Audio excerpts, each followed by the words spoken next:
This is order. Rise!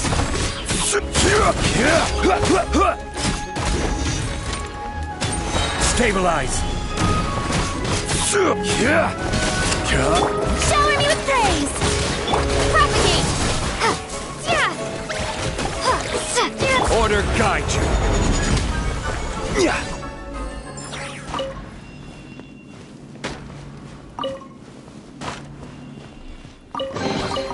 One man's stone is another man's gem.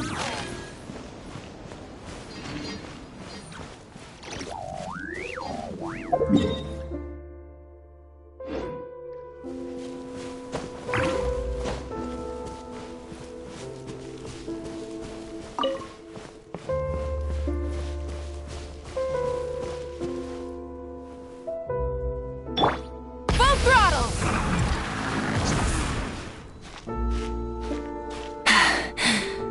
Phew.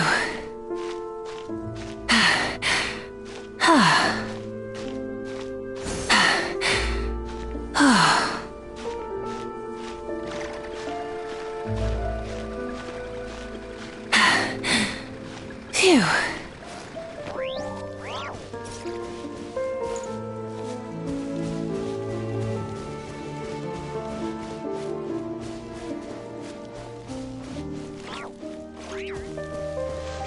Hup. Hip.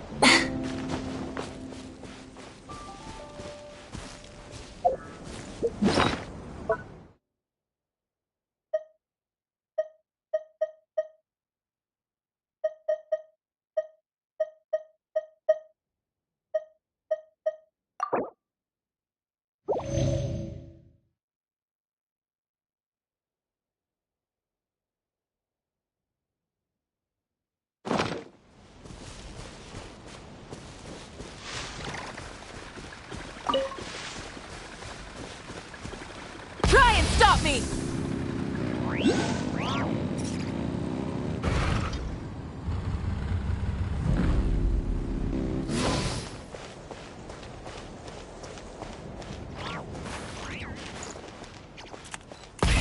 Rev the engines!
begins!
Quake!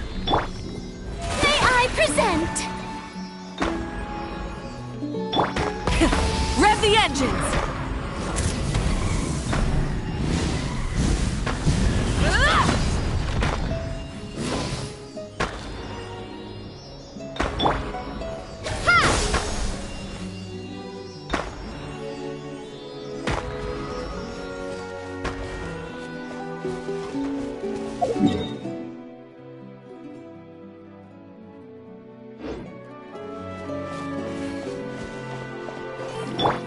Full throttle!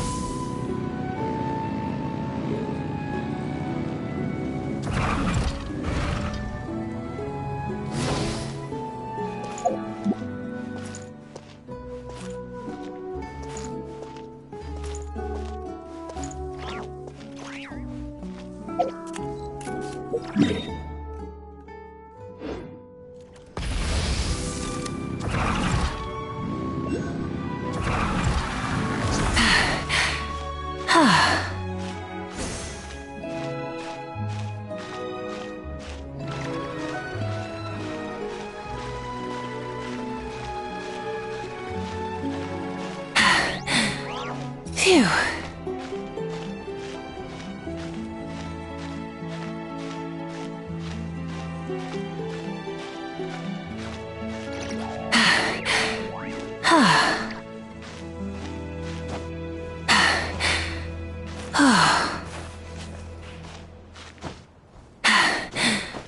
Phew.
Instead of confining themselves to the heavens, gods should broaden their horizons in the world below.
Try and stop me!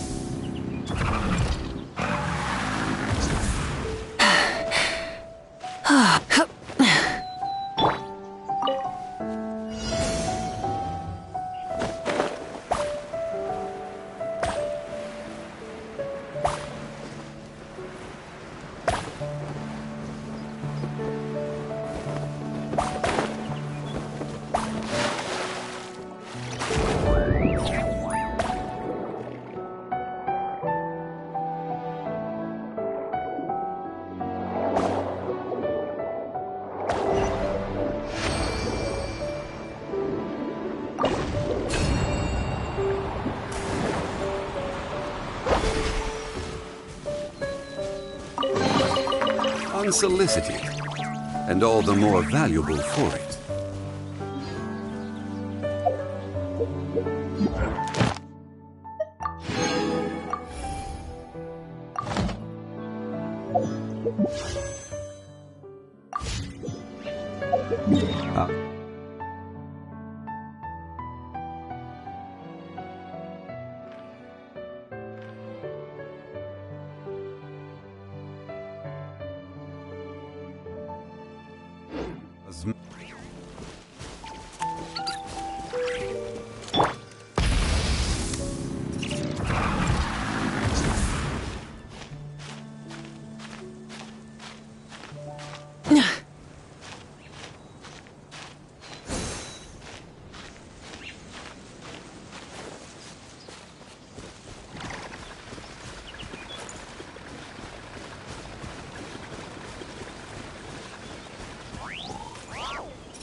Full throttle!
Certainly worth the extra mile.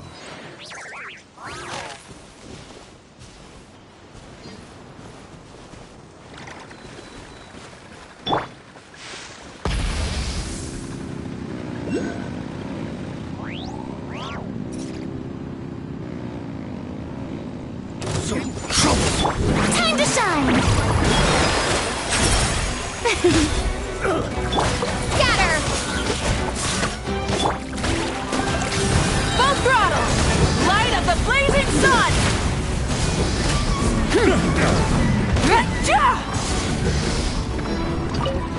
Dodge this!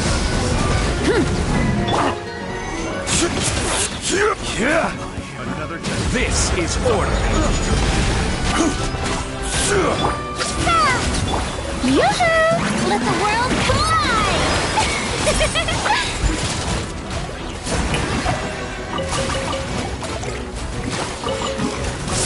Propagate! A little.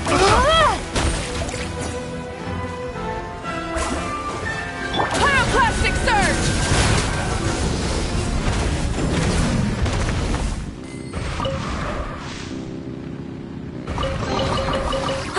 Something to add to my collection.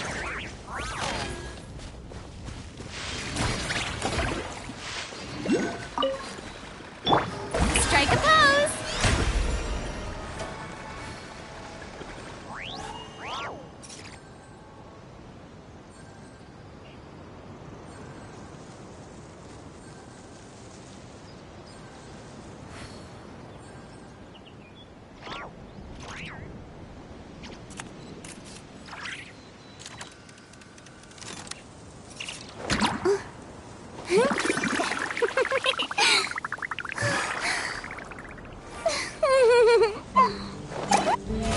How brilliant!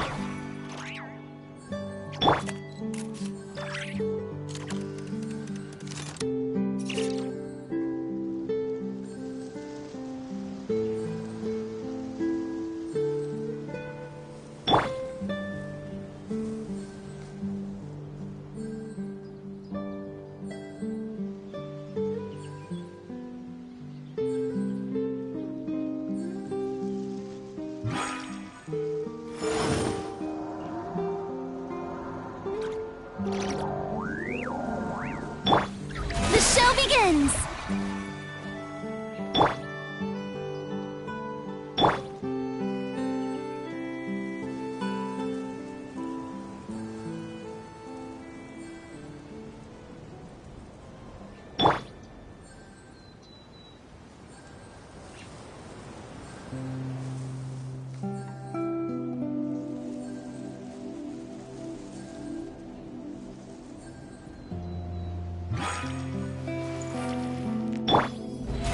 How brilliant!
Order guide you.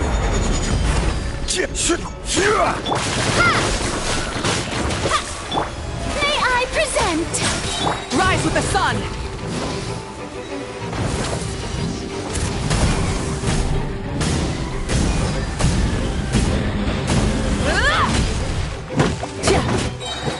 Breath from the sky!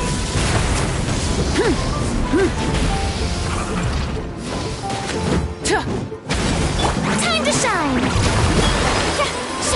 Propagate! Rise! Exterminate!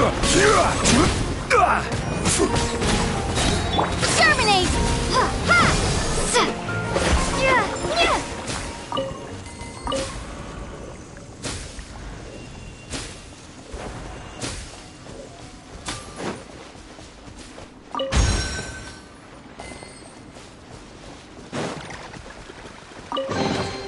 I'll keep this close.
Try and stop me!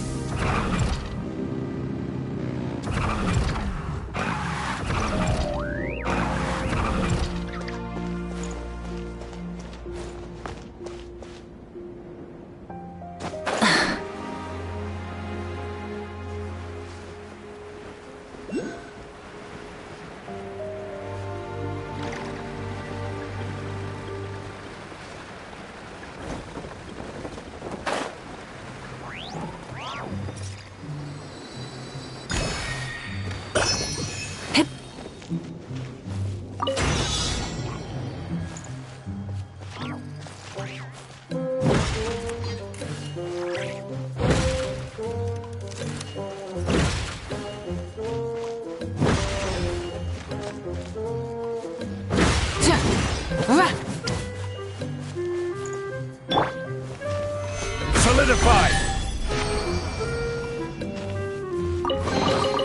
One man's stone is another man's gem.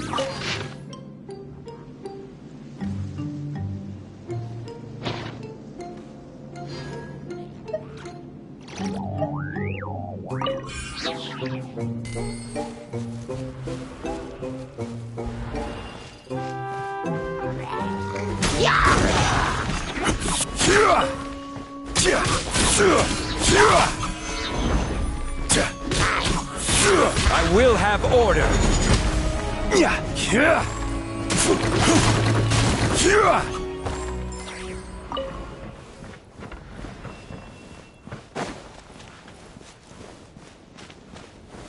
Stabilize! Light of the blazing sun!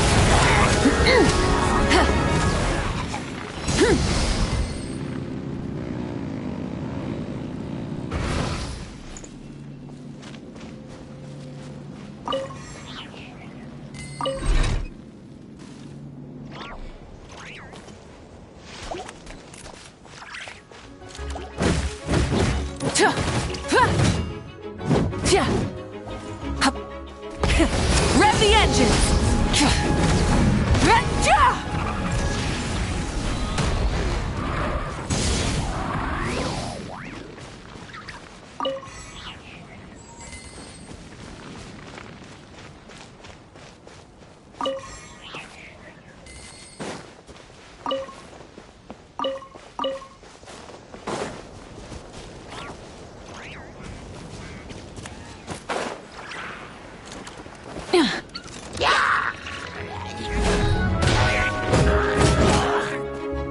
Burn it down!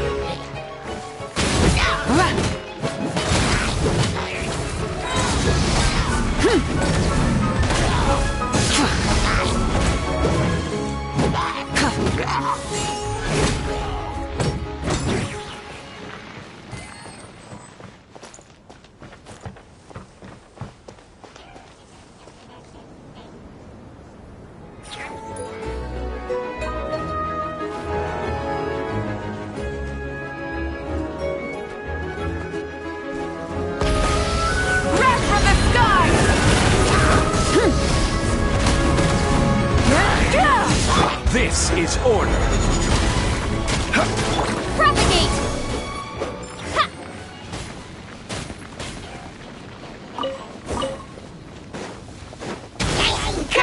Let my name echo in song! Gather. Spring forth! Ha! Ha!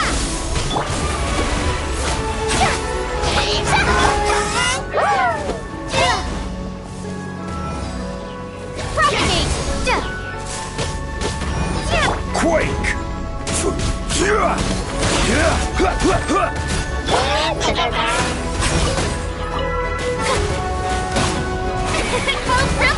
How dare you! Scatter!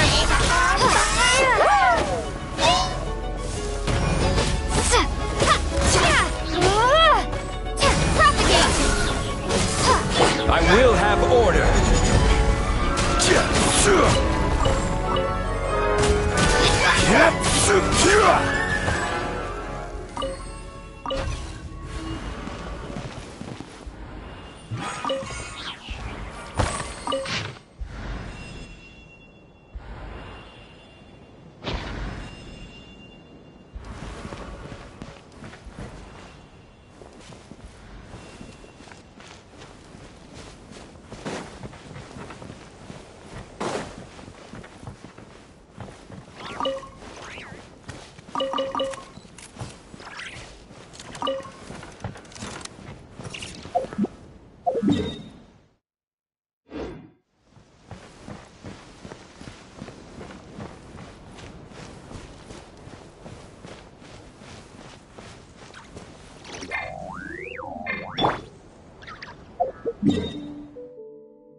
Light of the blazing sun!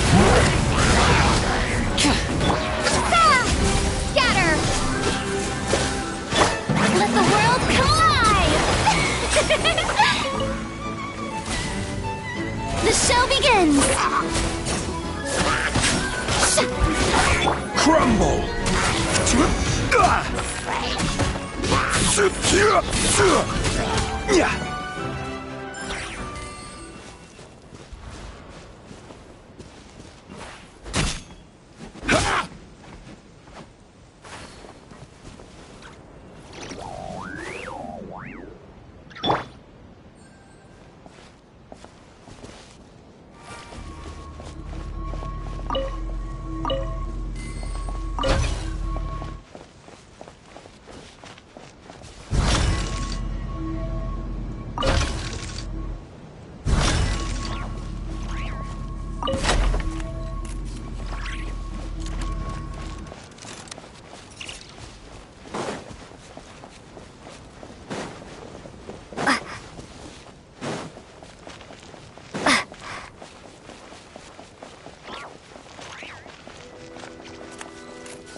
Rev the engines!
This is order.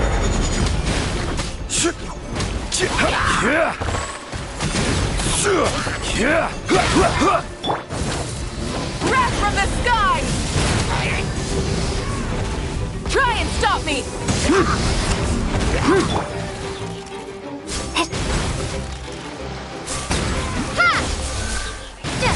Terminate! Order guide you.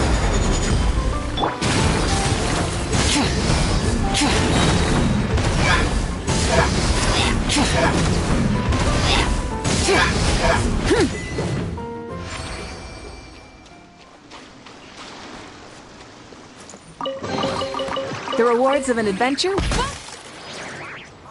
Throttle!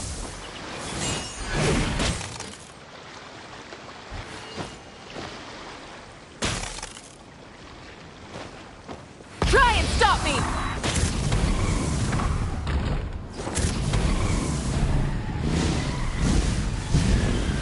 Incinerate!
Rev the engines!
reward on the road.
Rev the engines!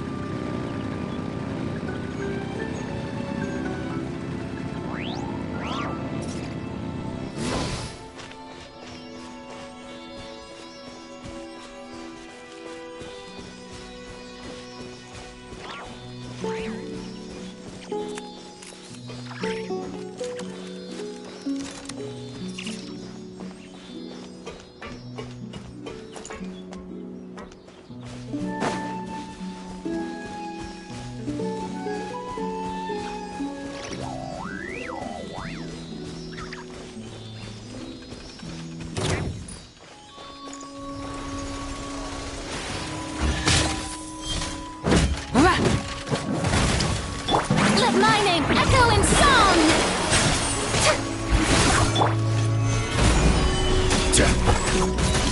Propagate! Yeah! Yeah! Yeah! Yeah! Ha! Ha! Yeah! Full throttle!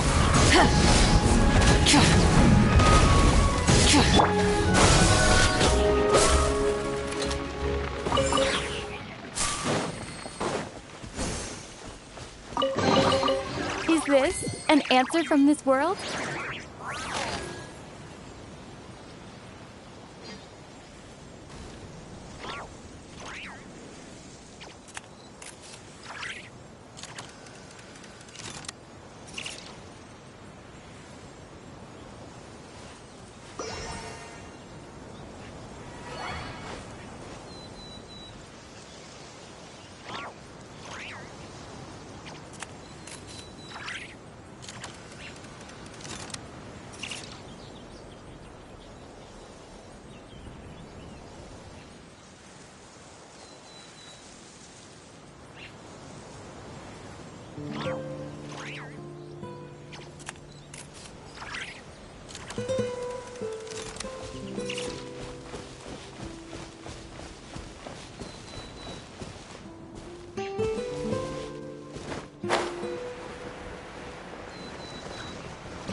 May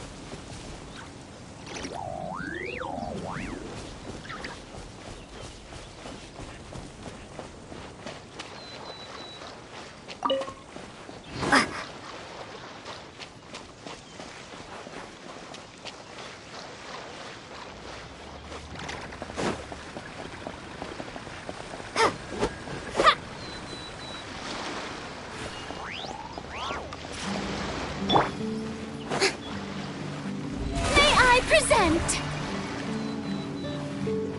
Ah.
Rev the engines!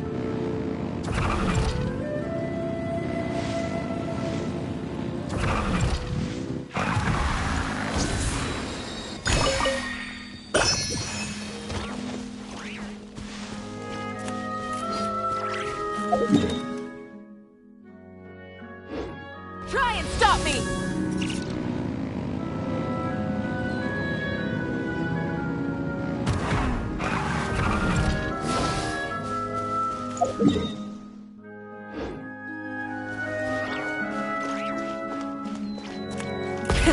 Rev the engines!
Another. Pyroclastic surge! Free. Little take.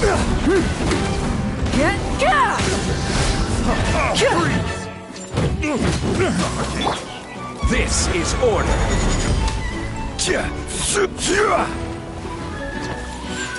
Suffocate. Stabilize. Propagate!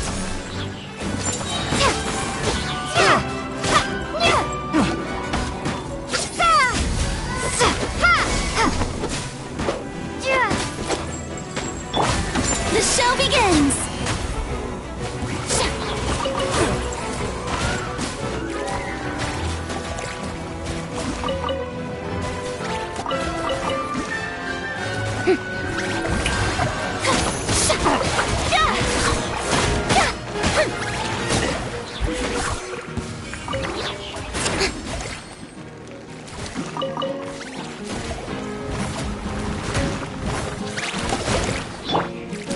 Propagate! Time to shine! I will have order. Rise.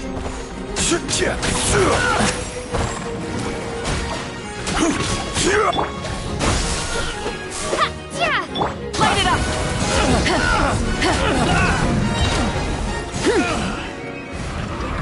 Done.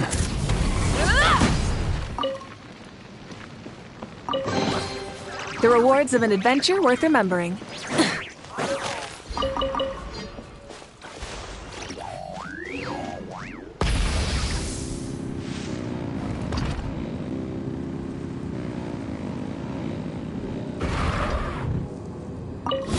What you got? Light of the blazing sun! Order guide you. Crumble. Let the world come alive! Spring forth! Scatter!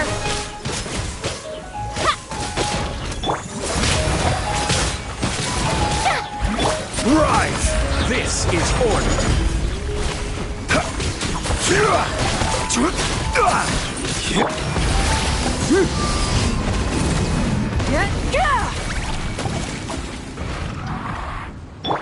Shower me with praise!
Incinerate!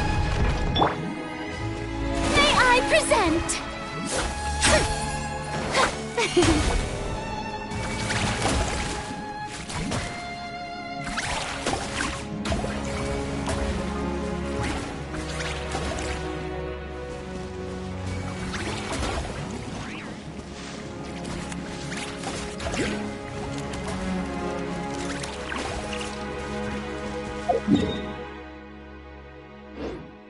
Yoo-hoo! Full throttle!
Try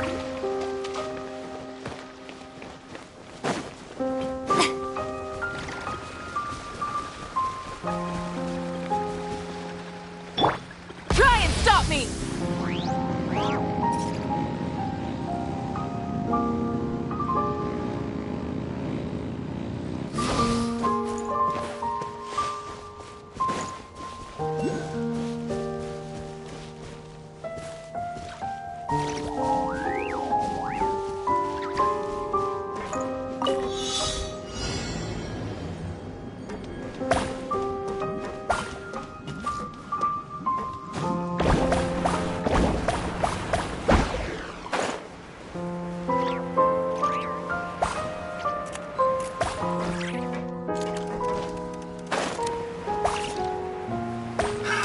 Another test subject. Fry!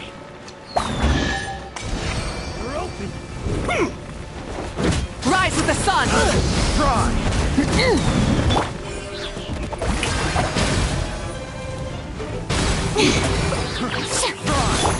Wrath from the sky!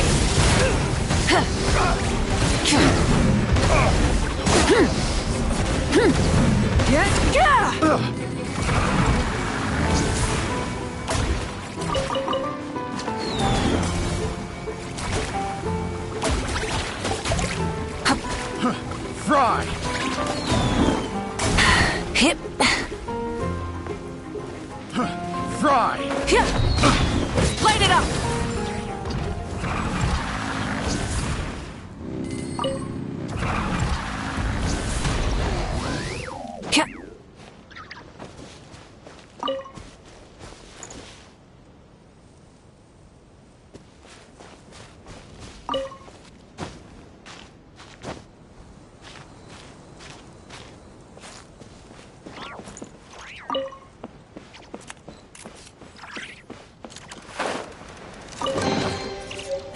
Hey, not a bad haul.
a reward on the road.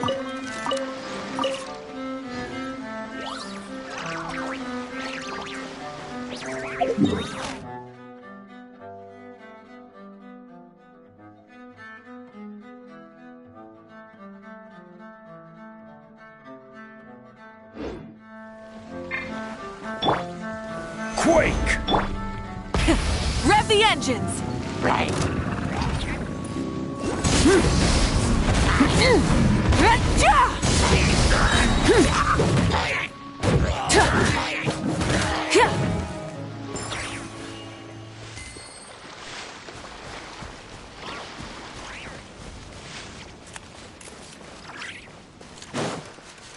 Full throttle!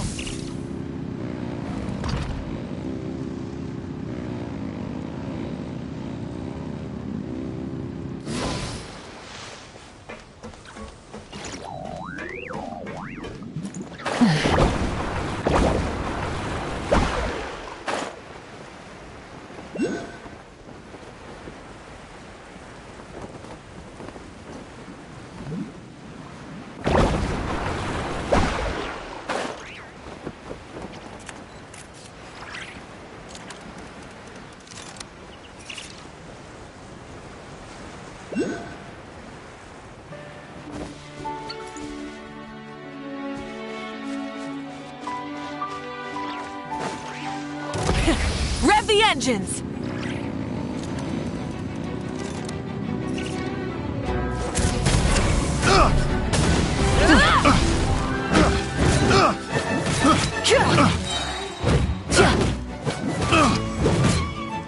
Burn it down!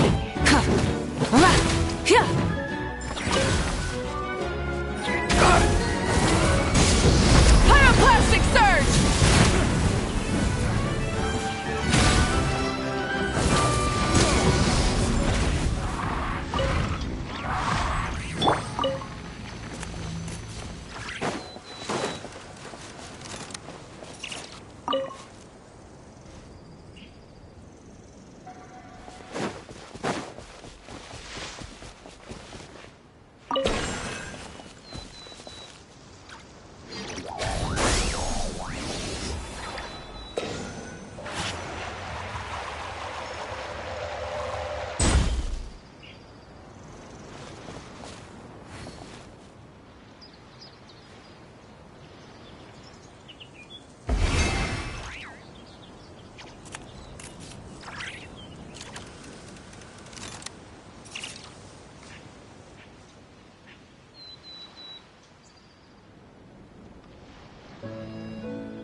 Is this an answer from this world?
Ad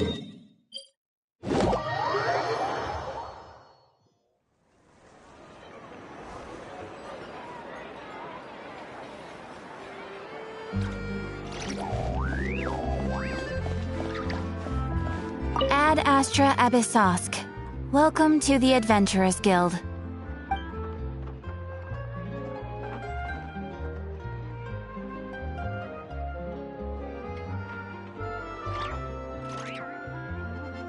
Thank you for completing today's commissions.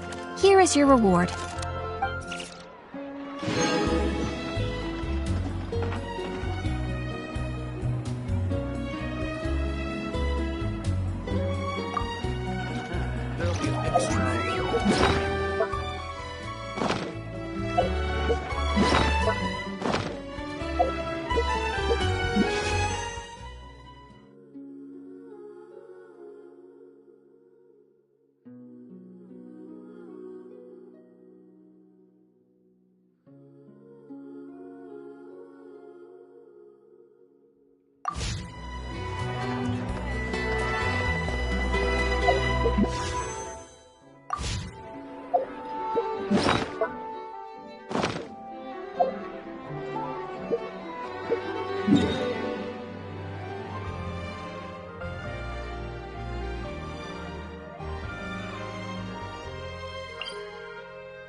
A reward on the road.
the engines!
Try and stop me!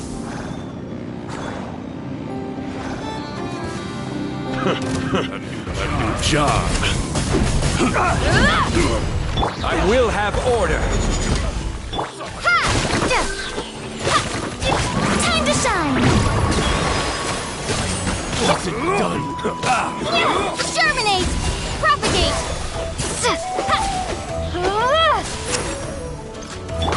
Suffocate!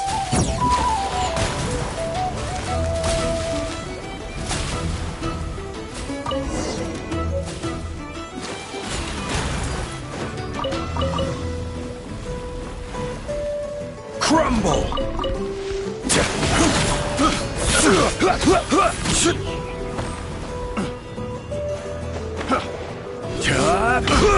Quake! I got suffocate! Crumble! Pick the wrong test subject. Full throttle!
Order guide you.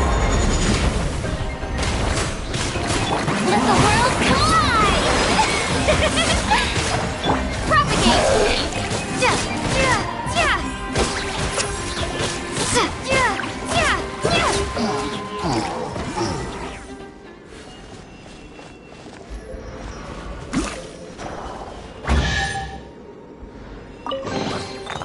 this an answer from this world?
I'll keep this close.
Wow! Ino's console has gotten even more advanced! Traveler! Paimon! Got more scrap for me? Thanks! Well, thanks to your help, I can now announce that the Krumgake Craft Shop console upgrade plan is complete! Which means I'm good on materials for now. But don't be a stranger! You can come hang out with me and Anefa anytime!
Rev the engines!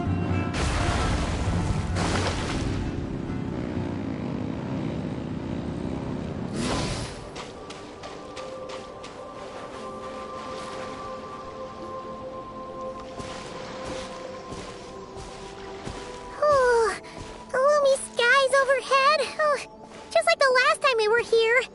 The air's all icky and sticky and dark and damp. Whew, we didn't get a good look then. All Paimon remembers is that really tall tower. So, let's explore the area more fully this time. Wait, is that...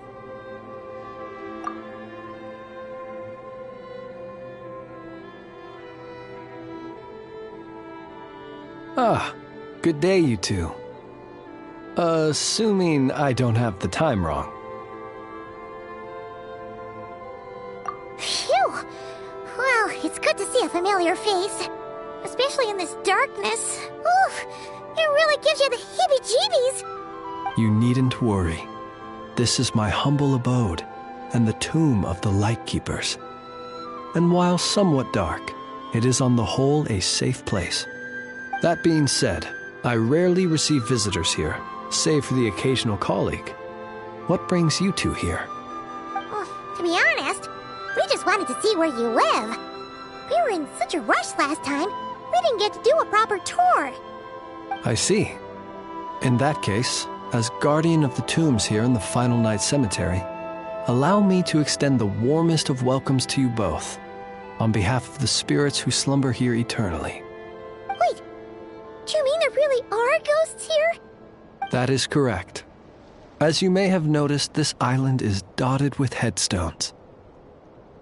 You might think of it as a veritable necropolis filled with souls. Isn't it a welcoming thought? Not at all. If anything, this place just got scarier. Ah, apologies. It was meant merely as a gesture of the hospitality that you deserve as guests. We don't receive many visitors here, after all.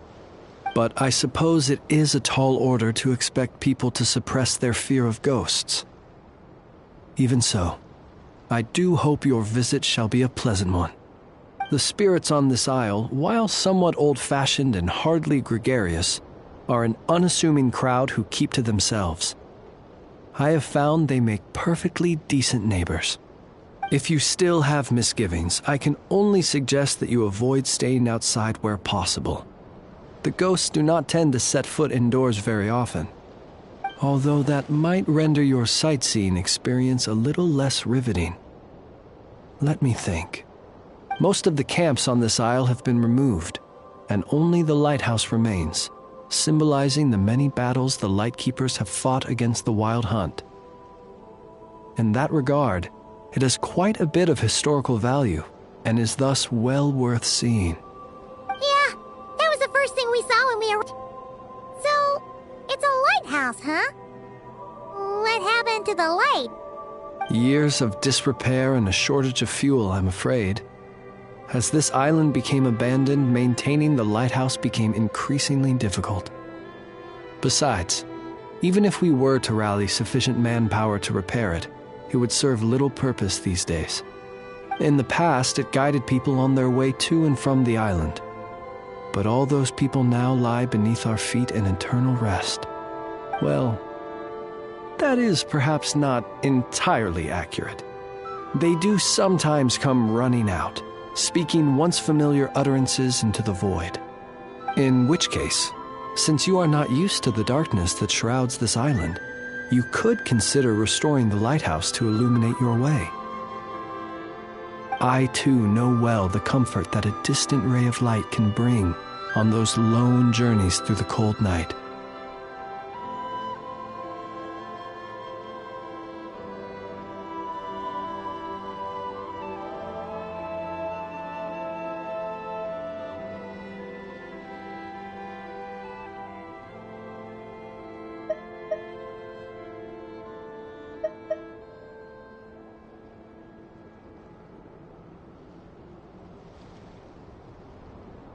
Speaking as a Lightkeeper, we no longer need the building all that much, and I am under no official obligation to maintain it. And personally, I am more partial to the night than the day, so I find myself quite comfortable here in the dark. Besides, I have a lantern of my own. I would rather tend to that than rely on a more distant warmth. As such, you should have no issues using it, so long as it helps you. I believe there should still be some backup fuel for the lighthouse stored in an old tent to the north. That should be enough to serve your present needs. And if you should need to find me, I will be in an underground basement on the north side. That's where I will be sorting through my reports. I will meet up with you once I have completed my urgent tasks.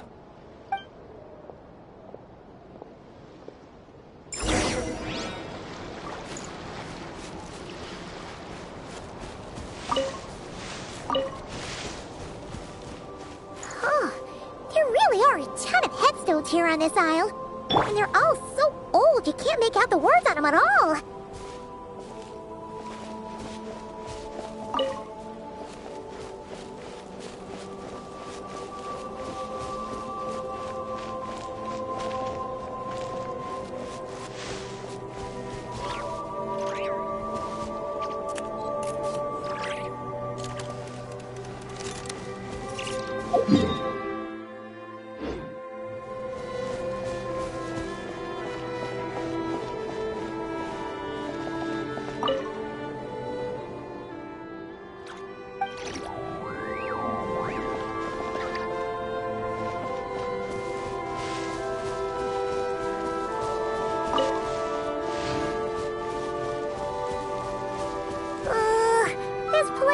Super dark.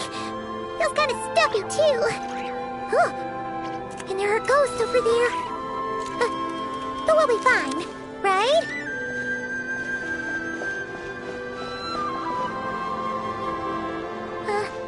Either way, let's try not to get their attention. Let's just grab the fuel and go. The sky is so dark. I'm scared. They're staring at me. You sure took your time, didn't you? Come on, help me shift this fuel. It's almost time for our lighthouse shift. Does he mean...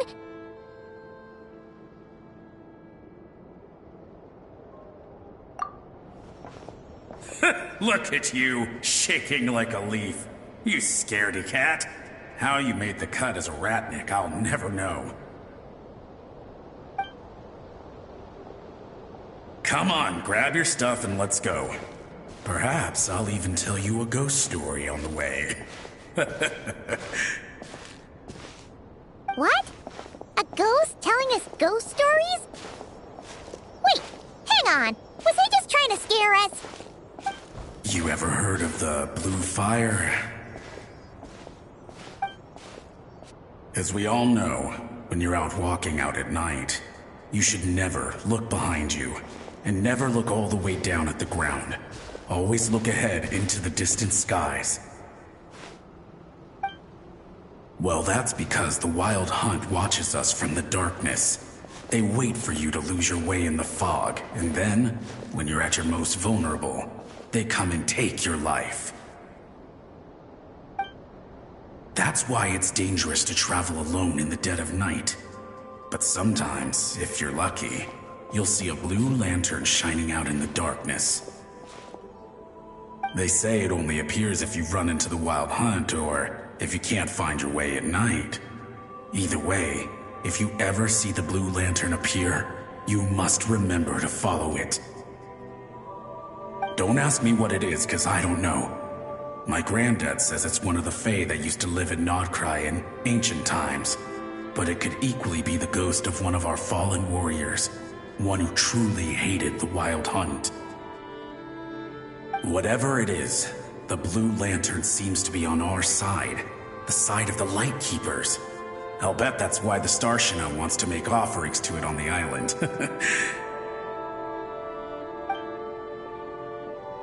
Ah, shucks, look at me talking away. I totally forgot I've still got fuel to move. Wait, but we brought all the fuel with us. What's this guy talking about? Alright, I'd better get back. See you later, scaredy cat.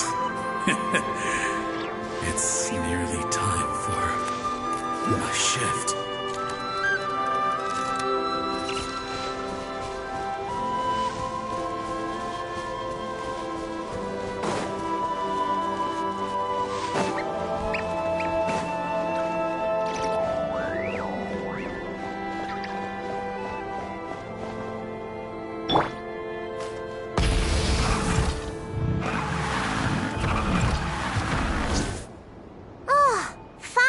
We're here! Let's find where the fuel goes and pour it in.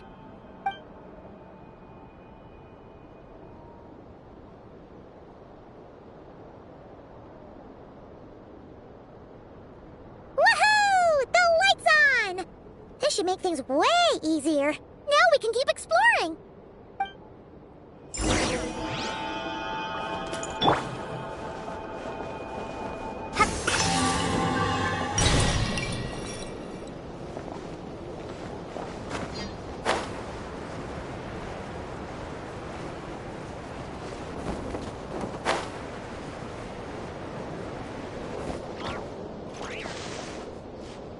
Great, the light's on. Guess I won't have to worry about moving fuel anymore. Hey! It's the ghost from before who was talking about moving fuel. What's he doing over here? The Wild Hunt came. It passed through all the graves. The fog clung to our ears, stuck to our mouths. We couldn't see or hear each other. What's he talking about? Has the Wild Hunt really showed up? Paimon didn't see it at all! To the lighthouse! To the lighthouse! We've got to get a signal to the units outside before they reach us. Don't just stand there gaping. Pull yourself together. Every second we hesitate could mean another dead comrade. Have you forgotten how to send signals? Come on! I've told you before, a Lightkeeper always has to be prepared. We're all gonna die. They'll strip the bones from our spines. Something's off. All the ghosts are coming this way. We too shall cry tears of blood. The Wild Hunt is here! We've got to think of something quick! Okay, we'll try and stall them at the base of the lighthouse while you head up to the top. Up to the top. Signal. Think of something. If you've forgotten how to send signals, check the handbook. We nailed it to the tower for moments just like this. Do not fear.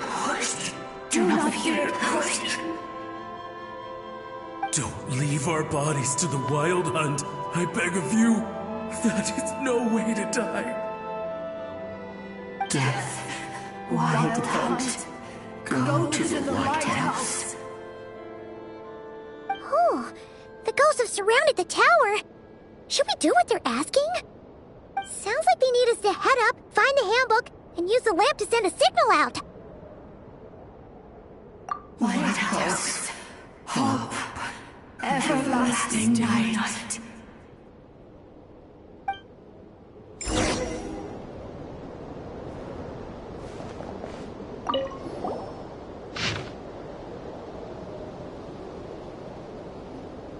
The handbook says that we've got to aim the lamp in the right direction, then control the brightness according to the signaling rules. There are 5 signal types: distress, warning, guidance, summoning, and all safe. Oh, the part that describes the warning signal is illegible, so let's try one of the others.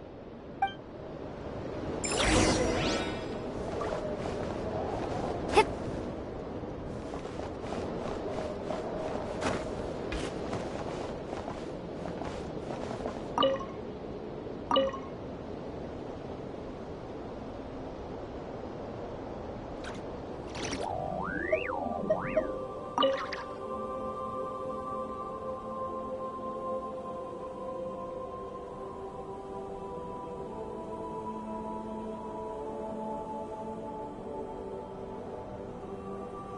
Okay, the signal is sent.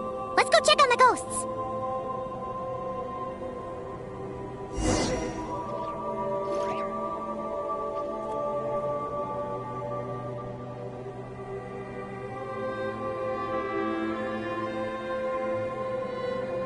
What happened here? Ran into a spot of bother? A whole host of ghosts surrounded the lighthouse. I sent them away to prevent them from blocking the area. And when they saw the lighthouse flashing, they departed. Oh, it was pretty scary.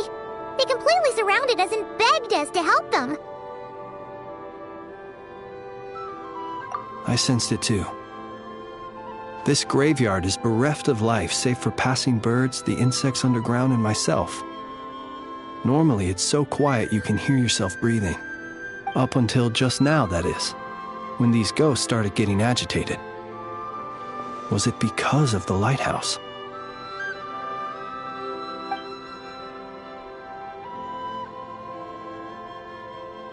They asked you to send a signal out. How peculiar. In my experience, they have never coerced or harmed anyone in any way. This can only mean that lighting the lighthouse has somehow caused a change in them. I must say, this is quite out of the ordinary. The ghosts here tend to stick to fixed areas and repeat words and phrases that meant something to them in life. But now all eyes are on the lighthouse.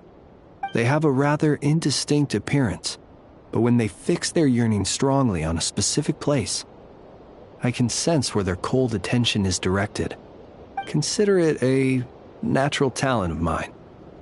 As to the cause of this behavior, I do have a theory.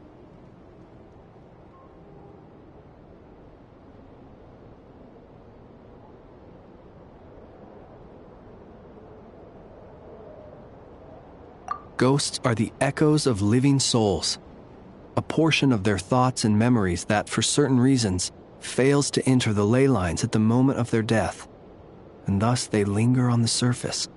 The ghosts in question were lightkeepers in life, and as such, I believe the lighthouse is deeply embedded in their memories. something they are instinctually drawn to. Relighting it must have stirred something in their memories, causing them to depart from their usual behavior. You might not be aware of this lighthouse's past, but it once served a great many functions. From guiding passing merchants and lightkeeper fleets, to reporting on the Wild Hunt's activity in the surrounding area. In the days before this was a graveyard, its light was never once extinguished. It came to symbolize the hope and warmth that the lightkeeper sought to bring to Nodcry.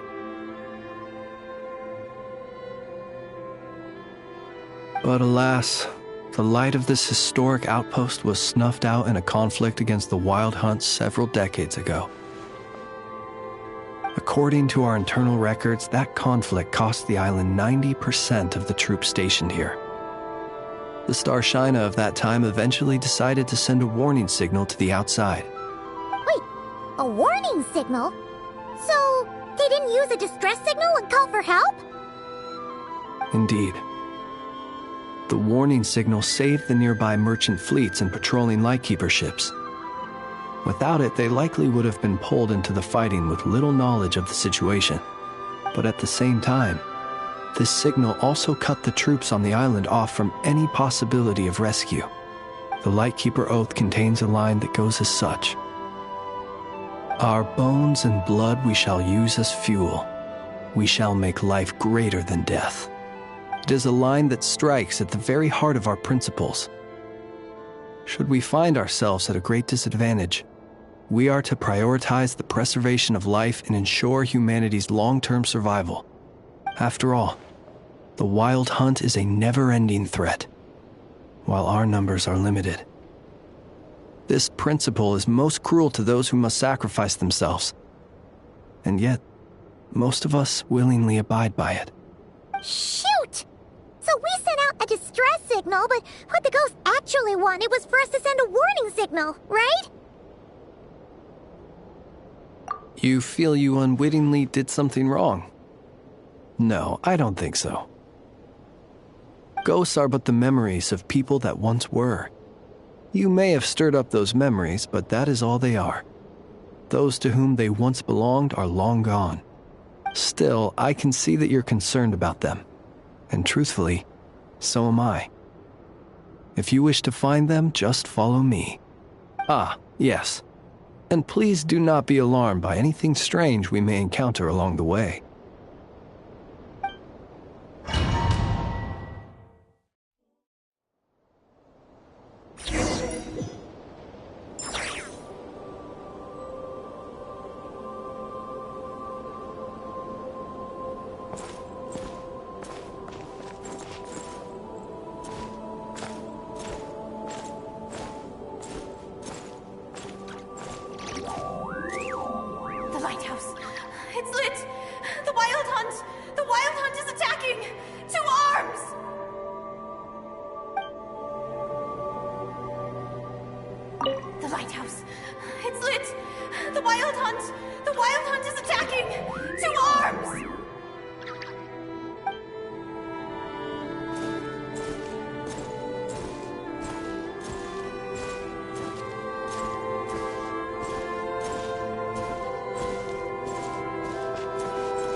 Someone's put out a distress signal! Reinforcements will arrive from the sea soon! Hold steady, everyone!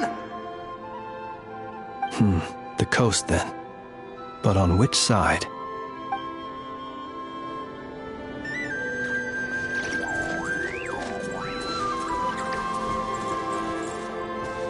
Let's go. Our bones and blood we shall use as fuel. Where are you going?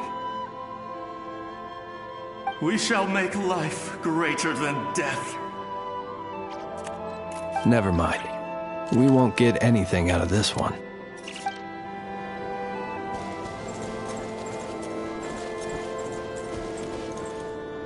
It's too late. There's no point calling for help now. Even if reinforcements from Pyramida do arrive from the north, they'll only end up as fodder for the Wild Hunt, just like us.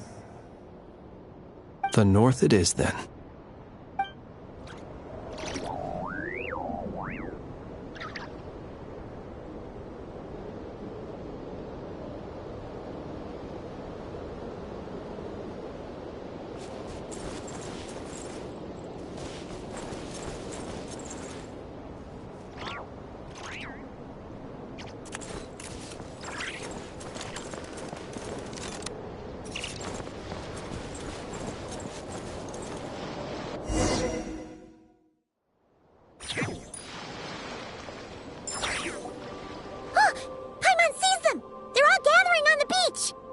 Had reinforcements arrived on the day of that battle, they would have landed here.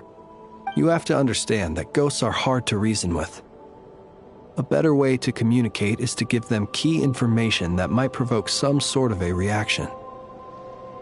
How about this? We'll go in together, but I'll handle the communication. After all, I am not only a lightkeeper myself, but also very accustomed to dealing with ghosts.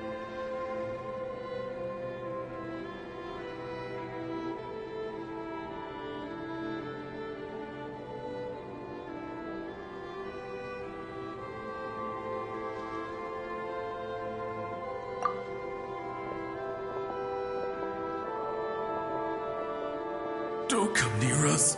Don't try to save us. Help is on the way. The Wild Hunt is coming in too fast. There's no time. Let us stay here and take them down with us. This place will be enough of a graveyard by the time the night is through. Don't send more people to their deaths. So you don't need rescuing? No, we do. Please, save us. We can't hold on much longer. Everyone else is gone, and we are lost.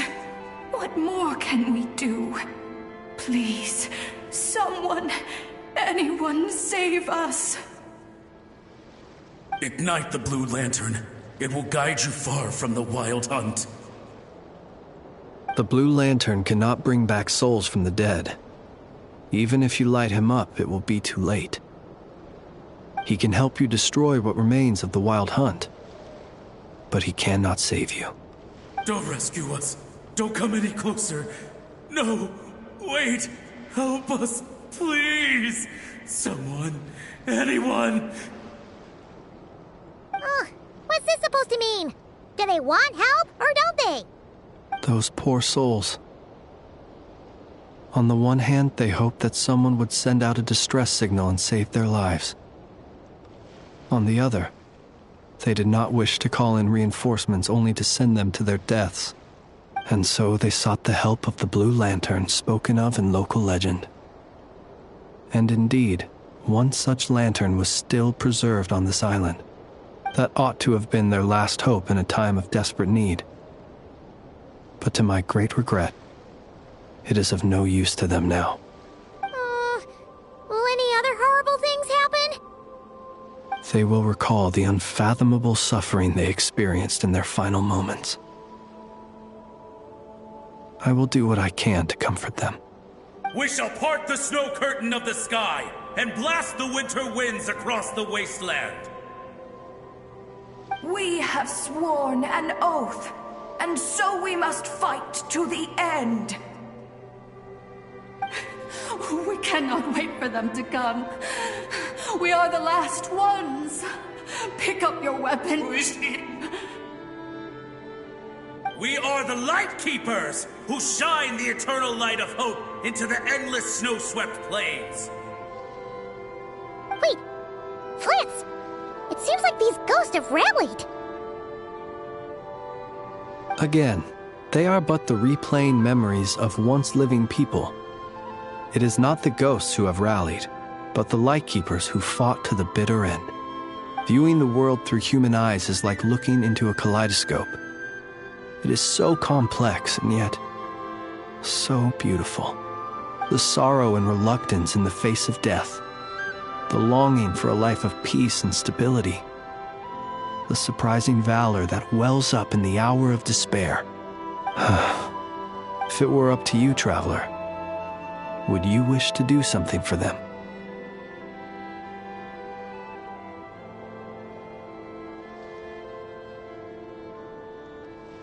Is that so? A response befitting an adventurer of your caliber.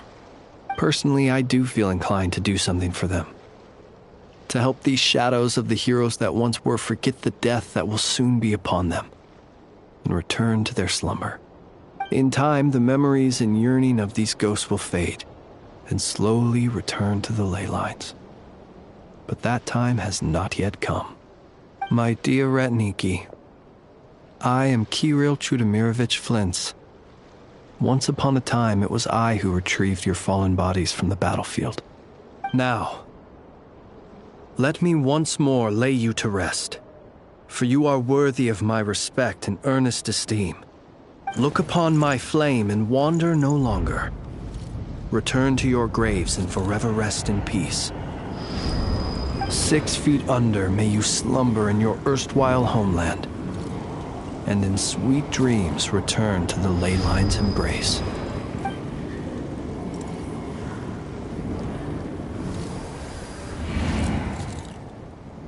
They're gone. Some of their memories and thoughts have been dispersed. The rest will later return to their usual state.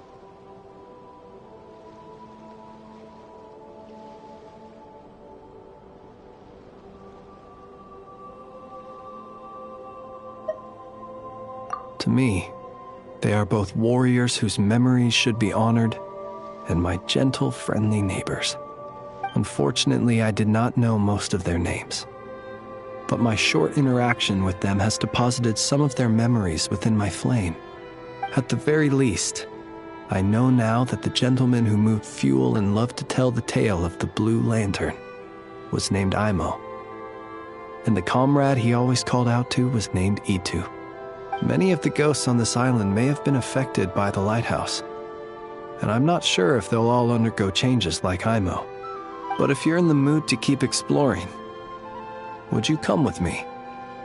I'd like to get to know them better still.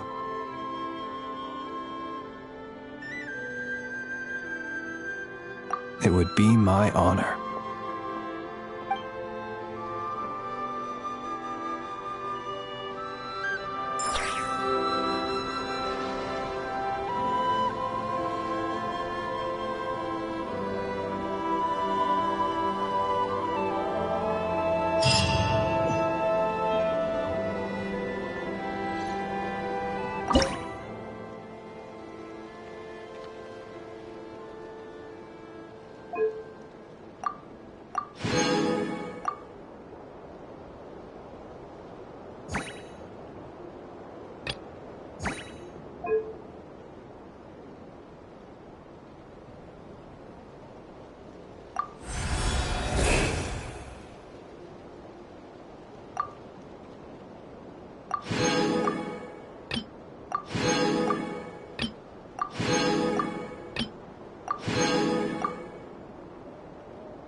Gemstones reflect the light differently in different environments. A gem by candlelight flickers like flame, while a jewel beneath the moon seems like a tear-filled eye. There are 1,000 forms to beauty, and gems are cut 1,000 ways. Such is the complexity of things both elegant and timeless. I'm in the habit of collecting these old gemstones. Some are even from other nations. Feel free to enjoy this collection whenever you please. Being as old as they are, they have lost some of their glow and appear a little turbid.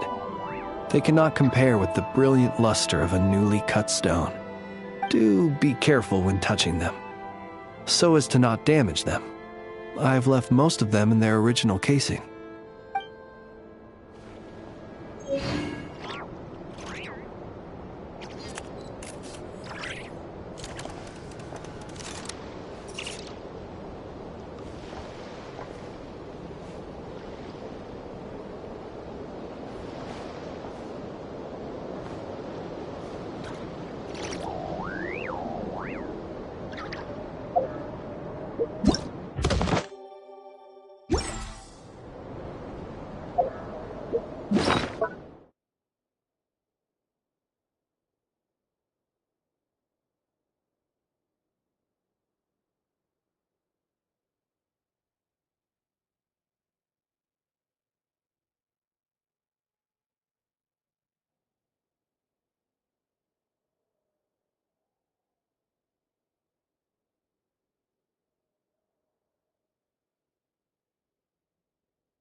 Is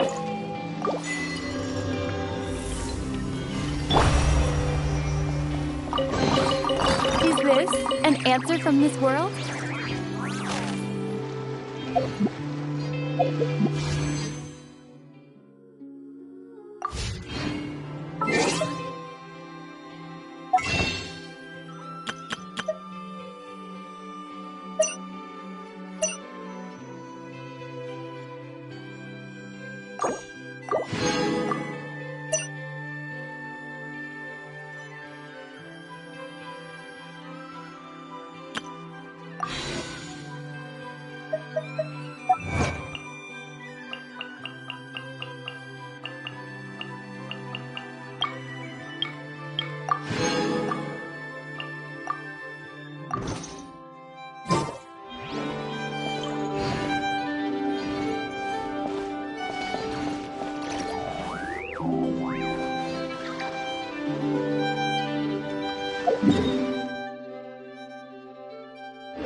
Try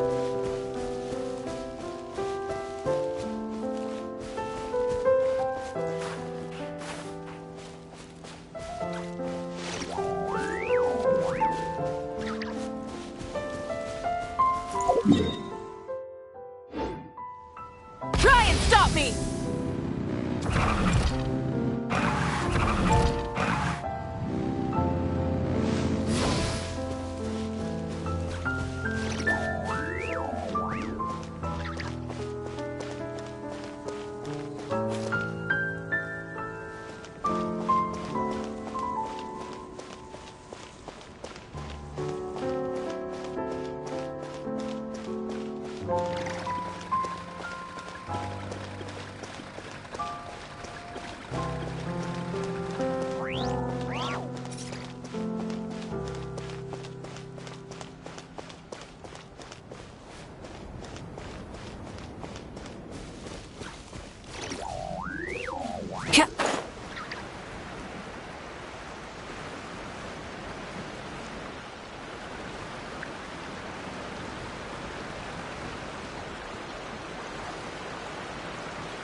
Rev the engines!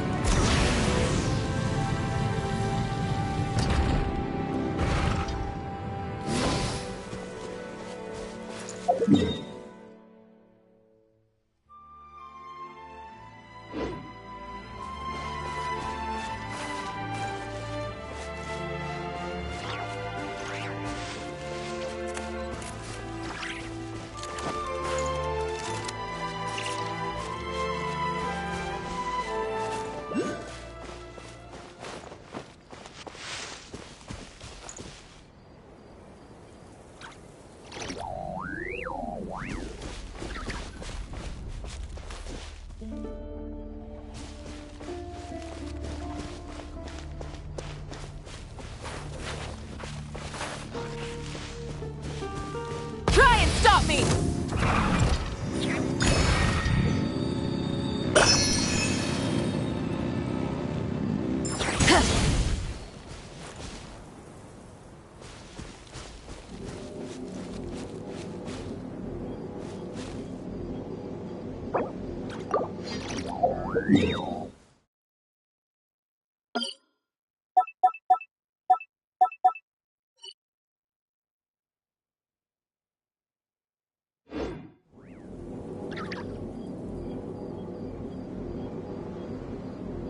Exploration and trials. Adventuring is right up my alley.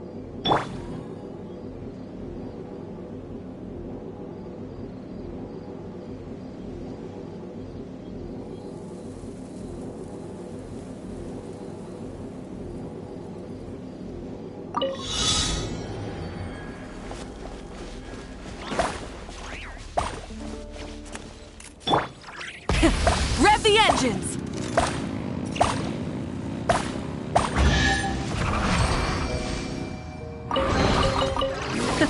Hey, not a bad haul.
Phew.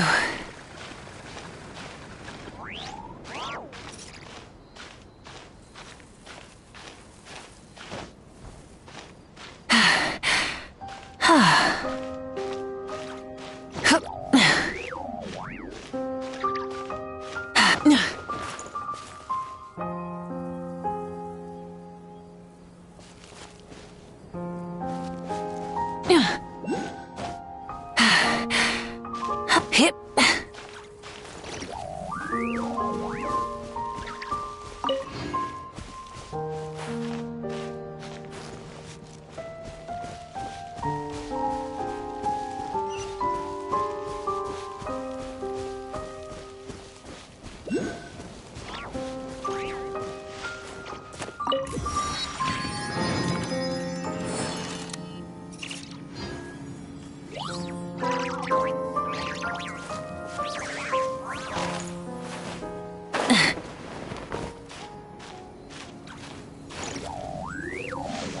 Yeah. You can. Full throttle!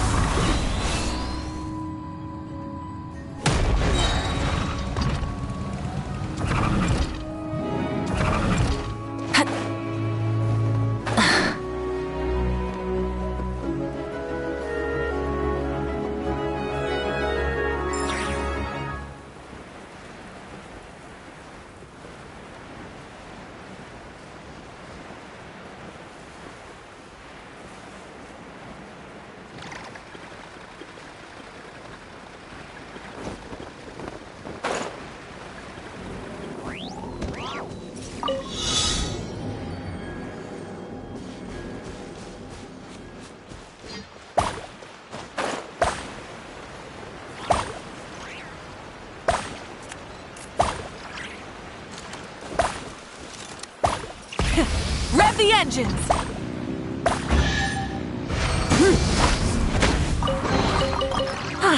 Something to add to my collection.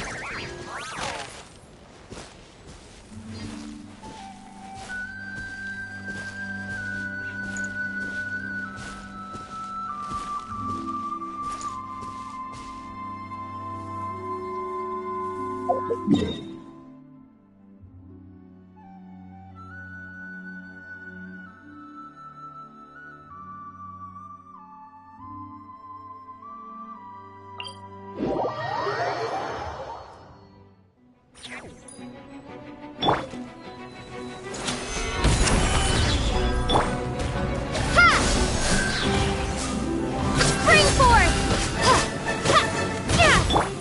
with the sun! Yeah!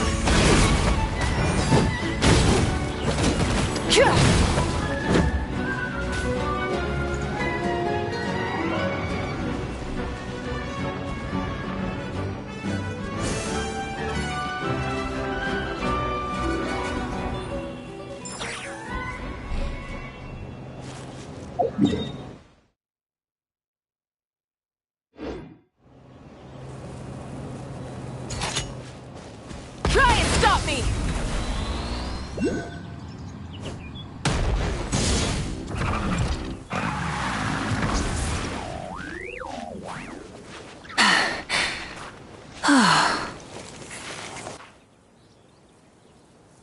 Full throttle!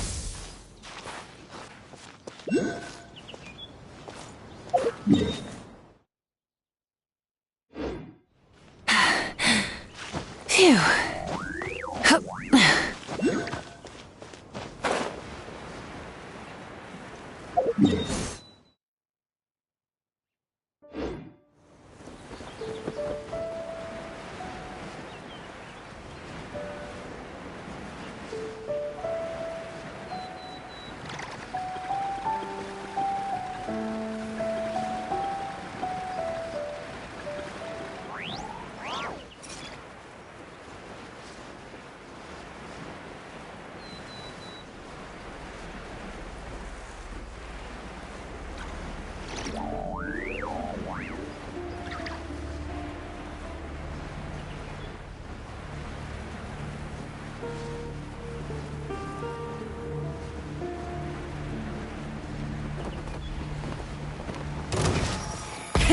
Rev the engine!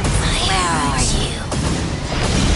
Don't be a killjoy! We've only just begun! Incinerate! I see Light through up you! the blazing sun! You can't run! Well...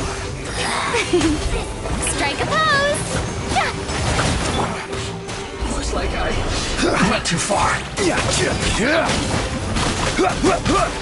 Propagate! Got you! I will have order. Quake! Out of my sight! Let my name echo in song!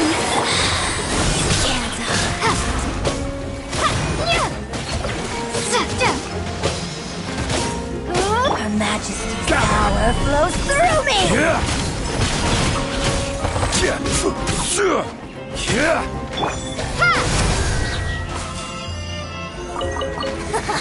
Got you! Exterminate! Mirror images. This body belongs to ice and snow.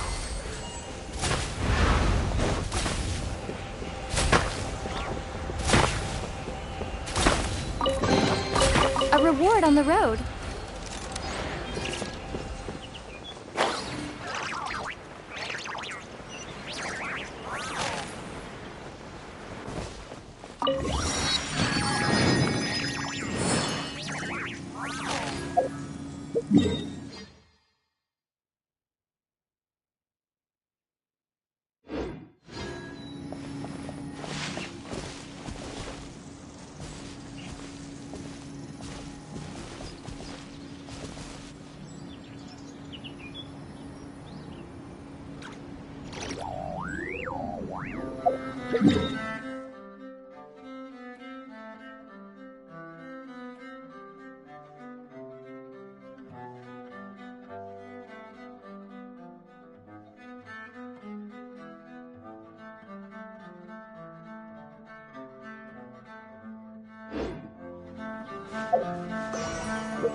Seeing as we still have some time before my meeting, we might as well enjoy some pleasant conversation while we wait. I'm glad to see you get along with my children. Being surrounded by good companions is necessary for a child's development. You're not planning on doing anything to them, are you? I assume you're referring to Lenny, Lynette, and Fremine. Although, there's that situation with Filial and Nentoy as well. It appears quite a few people have been acting out lately.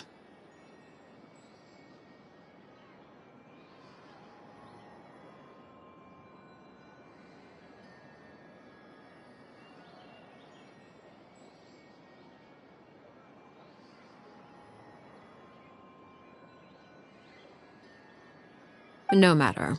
I'm not one to discriminate. All those who betray the house meet the same fate. There are no exceptions. Does that mean you're going to kill them? Oh, are you here to beg for their lives? I'm sorry to disappoint, but the rules of the house change for no one. In my organization, everyone is responsible for their own actions. But don't you care about them at all? They really respect you. They even call you father. You must feel something for them. Any organization in which feelings come before principles is one destined for ruin. The House of the Hearth is hardly an exception. You could say our principles are more stringent than most. Perhaps I can offer you this consolation at least. As our guests, you two will not be held accountable along with them.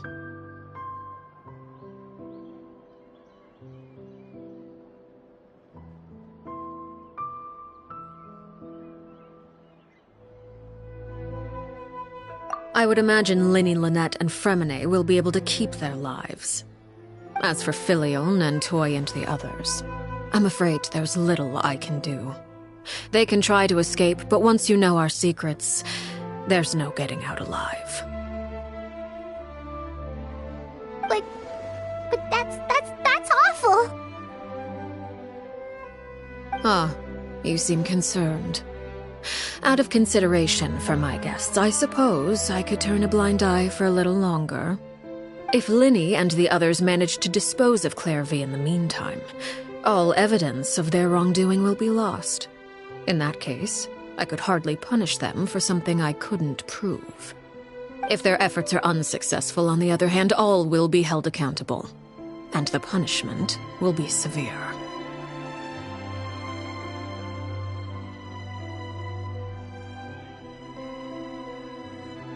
Of course.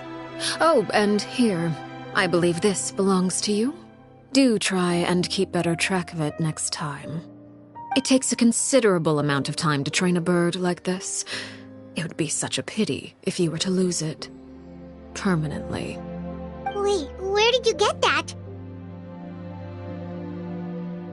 Well, I'm afraid that's all the time we have to chat. Now, for the matter at hand. I asked you to meet me here because I have business at the Palais Mermonia. It has nothing to do with you, but I think it would be prudent for you to stick by my side for the time being. There will always be time later to run off and tell Lenny what you've learned. Well, time to go. Looks like we wrapped things up just in time.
It's been a while, Monsieur Neuvillette. I must say, I wasn't expecting my meeting request to be approved quite so quickly. The Palais Mermonia operates with an efficiency worthy of admiration. It is only right that an esteemed diplomat such as yourself should be afforded the proper level of respect. Although, if I may speak plainly, I must confess that I did not anticipate we would have the occasion to meet again after presenting you with the Gnosis. I see you brought the Traveler and Paimon with you as well. If I may inquire as to the purpose of your visit. I'll be departing Fontaine shortly. There is, however, an outstanding matter that I would like to see resolved before I go. It requires a rather lengthy explanation, I'm afraid. So I took the liberty of explaining everything in this proposal. Please review it at your leisure, Monsieur Neuvillette.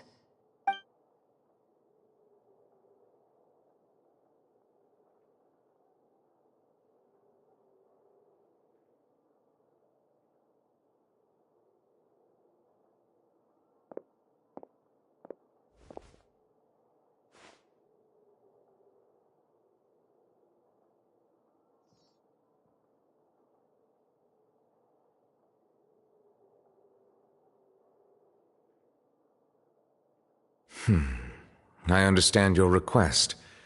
However, at the risk of causing offense, I must admit that I fail to see why you would wish for such a thing.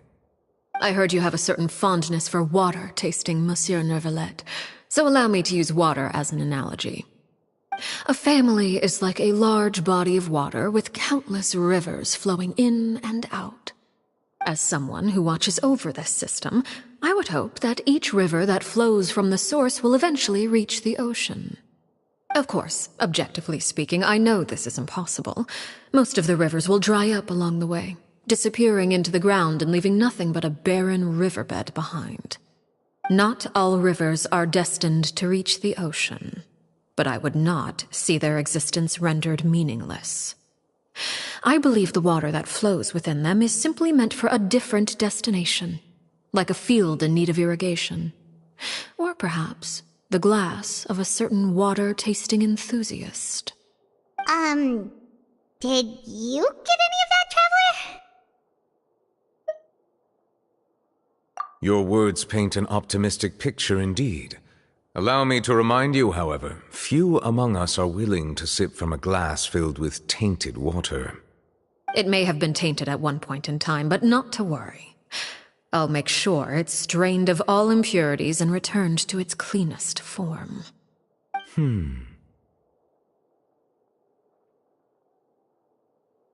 I seem to recall there being a transactional aspect to your proposal. Perhaps you could expound on that? If you accept my proposal, Monsieur Neuvillette, I will gradually withdraw my forces from Fontaine. And, unless absolutely necessary, I will no longer carry out any special missions within Fontaine. I presume I can take your words to mean that, in the future, cases similar to the Tartuffe assassination will cease to cross my desk? Tartuffe? Ah, that thief who embezzled funds from all those charities, you mean? My deepest condolences to his family, but without any evidence, I cannot imagine how the House of the Hearth might have been involved in his passing. Of course, if you accept my proposal, Monsieur Neuvillette, I'm sure certain measures could be taken to reduce the frequency of such troubles. You choose your words carefully indeed. In that case, I am inclined to accept your proposal. My thanks for your generosity, Monsieur Neuvillette. Well, with that settled, we should be going now. I took the liberty of bringing along 2 bottles of spring water from Snezhnaya for you to enjoy. I do hope I get the chance to hear your impressions. Perhaps at our next meeting, yes? Indeed. I trust you would not overlook your commitment in the meantime. All right, Traveler Paimon. Time to go.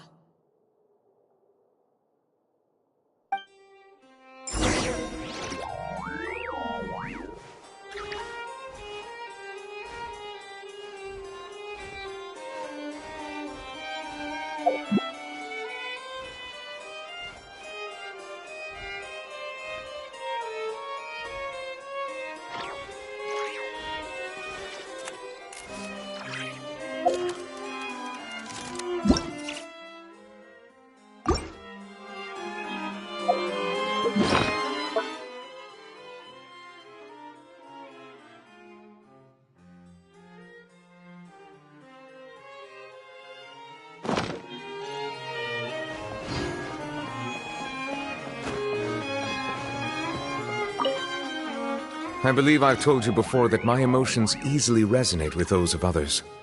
Yet in the few meetings I've had with that Harbinger, I haven't been able to sense any aspect of her emotional state. Her mind is like a still body of water.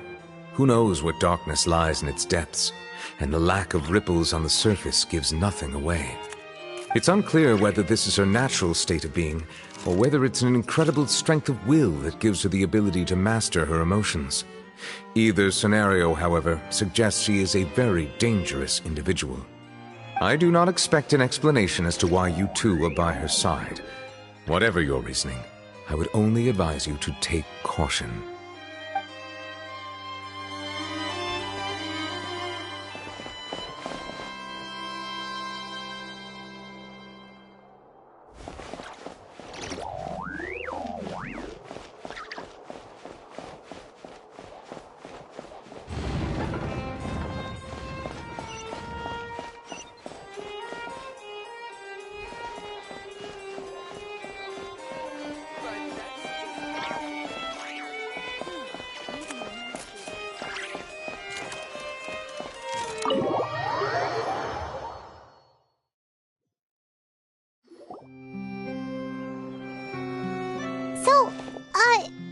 What exactly were you talking about back there? Paimon only heard you mention some rivers, a large body of water, and then some kind of irrigation scheme. You really want to know? I would imagine there might be more pressing concerns at the moment. Winnie, Paimon really hopes everything's going okay. Oh, Paimon recognizes that look. You've got your thinking cap on, don't you, Traveler?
Oh, shoot.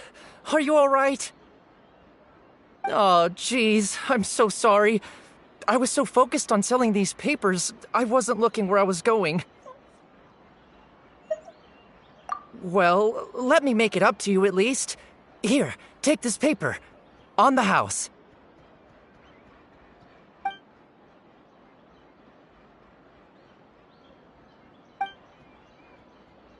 Oh, you don't have to give us anything. Please, I want to. It's not like I'm short on supply. All the extras will be useless come tomorrow anyway. It's my fault, really.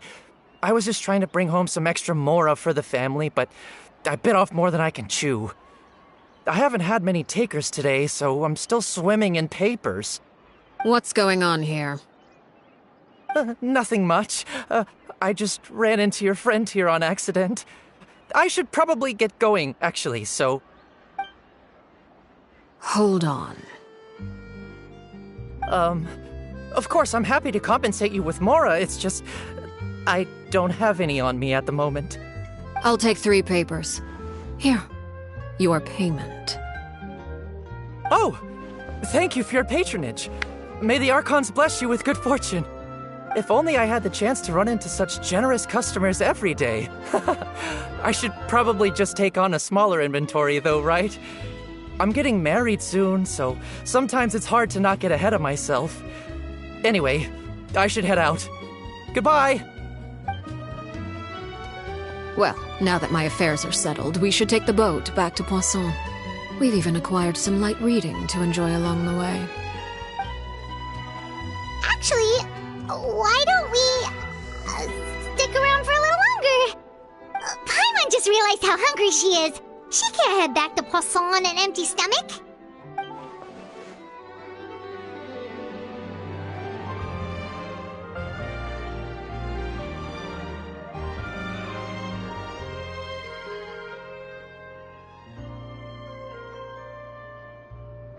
It appears you two are under the impression that delaying our return will somehow alter the situation in your favor. I'm sorry to ruin your fantasy, but your efforts are meaningless. That being said, I could be persuaded to give Linny some extra time. I just have one condition. If you agree to my request, I'll even answer some of your questions. You're quite curious about Clairvy, are you not? And my relationship to her. Wait, why are you being so generous all of a sudden? You're not gonna ask us to do something bad, are you? You overestimate yourself. You don't have the talent for bad things. Then what can you possibly... The most important consideration in a negotiation is that both sides receive something they want. Demands and threats only get you so far.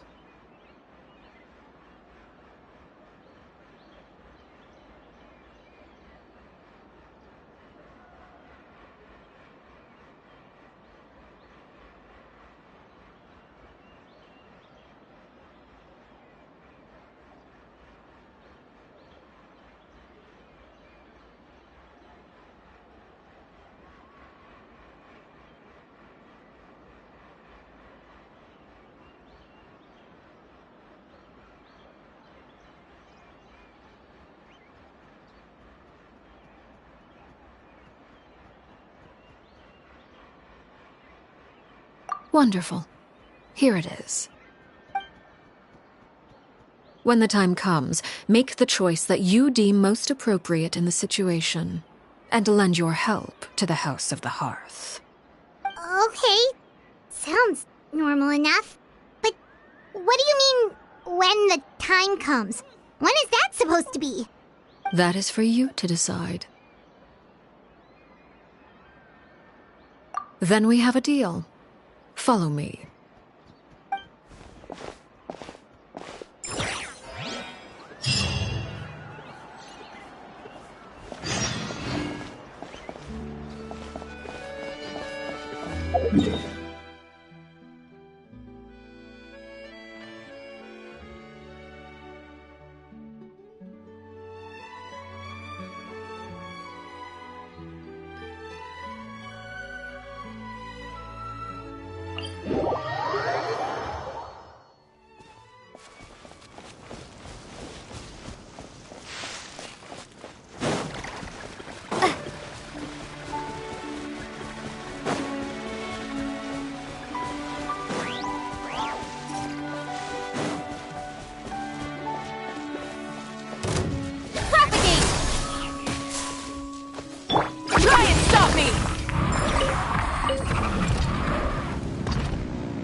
not bad.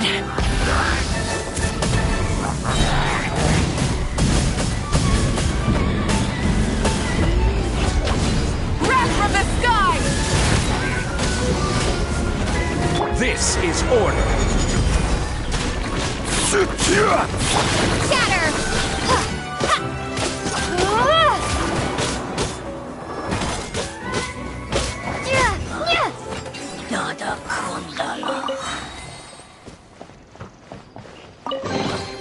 A reward on the road.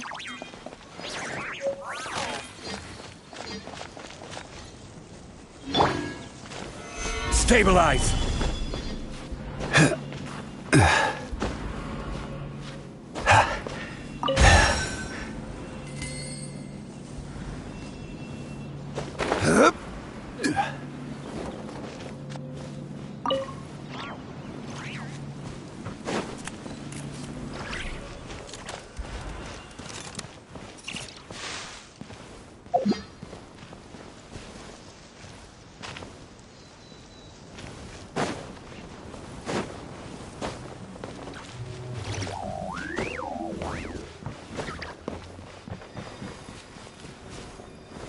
Gather!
Where do you want to go next? If you'd like to see Liyue's tourist spots, I have a few references.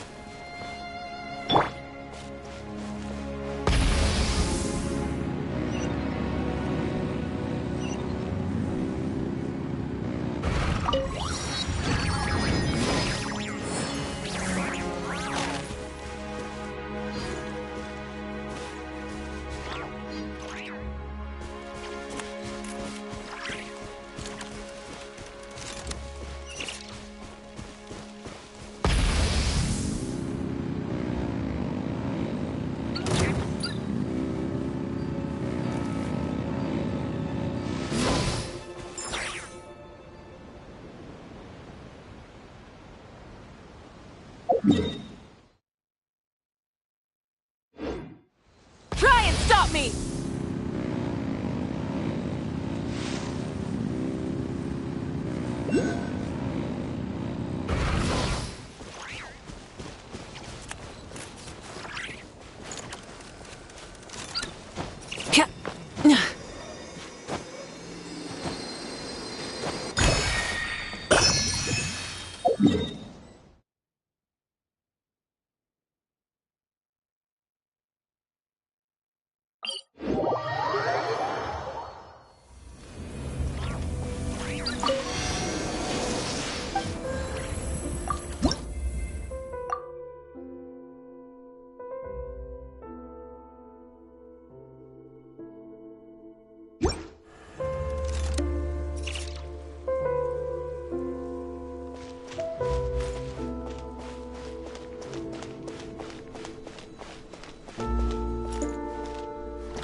Hip.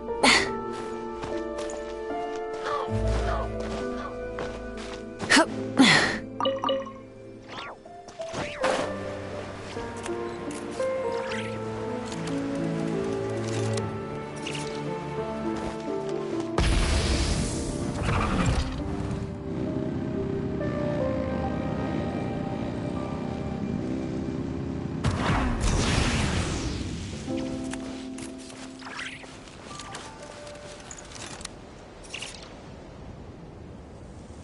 Full throttle!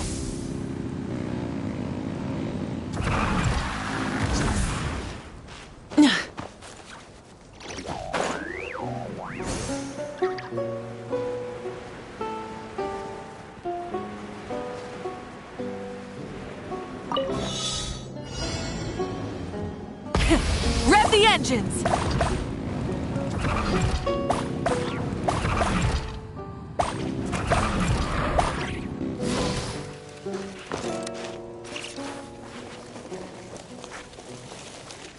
Full throttle!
Somewhere long forgotten by everyone.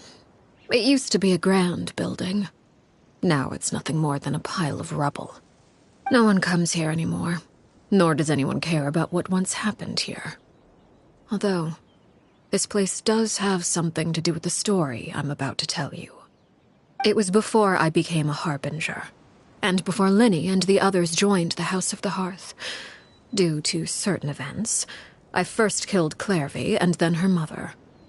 And this is where it all happened. You were the one that killed Clairvy?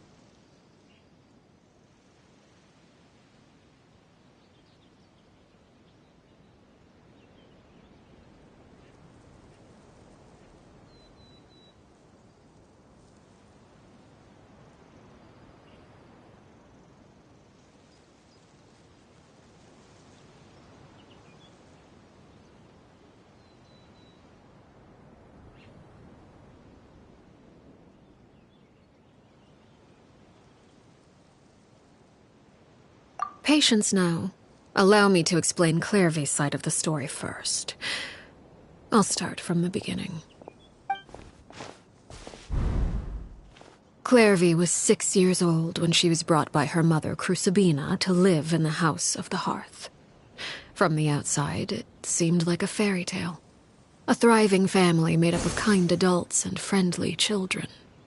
Crucibina was the knave at that time, and the House of the Hearth was under her control. She was Clairvy's mother by blood, but she was also the mother to all the children in the house. Clairvy was happy here, for a time.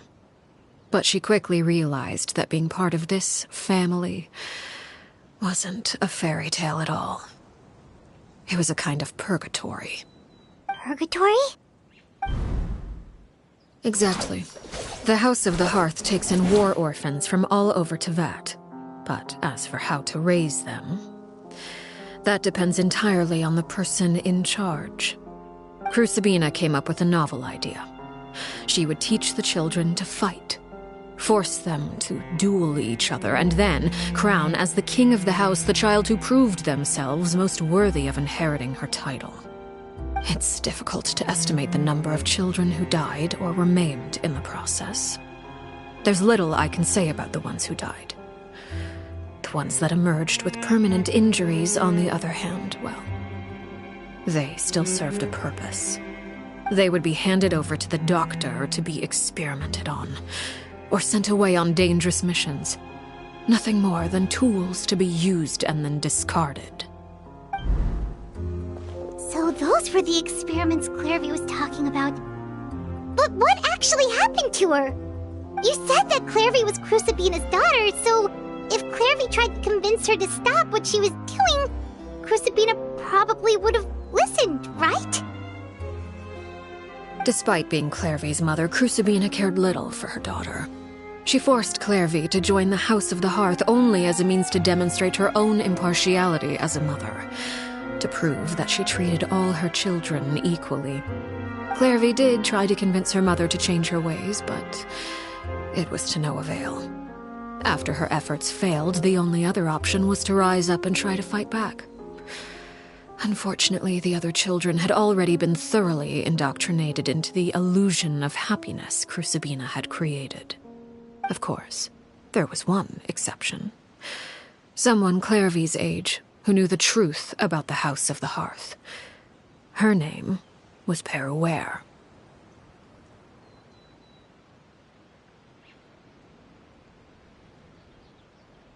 Wait, the friend that Clairvy mentioned? Friend, huh? I suppose we can call her that for now. Clairvy was a cheerful and passionate person with a tenacious spirit. Peruere, on the other hand, was rather cold-blooded. Her cold-blooded nature allowed her to see through Crucibina's facade. Yet, it was also this cold-bloodedness that prevented her from acting against it. At least at first. While Clairvy longed for freedom, Peruere was convinced that, amid all the fighting and violence, she would make it until the end. Despite their differences, the two became fast friends, united by their knowledge of the truth. Clairvy told Peruere that she hoped to create a real family, where no one would be killed or sacrificed. There may have been a certain naivete to her ideas, but Clairvy proved her determination many times over. She tried countless times to run away, ask for help, or expose the truth. But her efforts only earned her beating after beating. The only thing that kept her going was her strength of will. Even with her body racked with pain, she would still stand on her tiptoes and open the window at night. She and Peruere would look out at the moon together, a fierce longing for freedom shining in her eyes. But one day that light simply vanished. Oh no. What happened? Her hopelessness resulted from a culmination of things. 10 years had passed. 10 years worth of failure after failure. She and Peruere weren't children anymore, but finding any chance to escape still seemed as hopeless as ever. It was during this time that Peruere suggested a new plan. If escaping was out of the question, why not take down the very person sitting on top of this throne of lies? Mother herself. Clairvy rejected that proposal. She claimed that, as a famous harbinger, Crucibina possessed an unimaginable amount of power. Trying to kill her would have an incredibly low chance of success. Clairvy never gave another reason, but Peruere could see it written all over her face. Clairvy still thought of Crucibina as her mother. Killing her own flesh and blood was a line she couldn't bring herself to cross. If she couldn't escape and fight back, then only one option remained.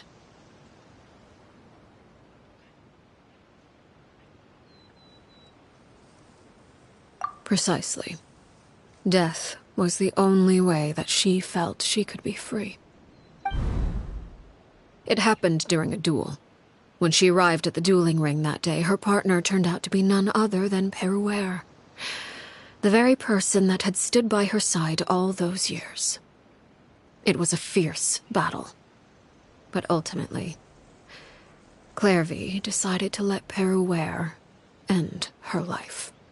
From that moment on, Peruere's journey was one written in flames. When the rain finally came and washed it all away, there she stood, the sole victor in Mother's endless game of slaughter. A trail of corpses strewn across her path to success. It was the very result she had predicted 10 years prior. Even then, she believed she would make it until the end. She wasn't surprised by the fact that she emerged as Mother's undisputed heir. Rather, her success left her with an inexplicable sense of restlessness. She was unsettled, and there was only one thing that could quell that sensation. Perhaps you two would like to take a guess as to what it was?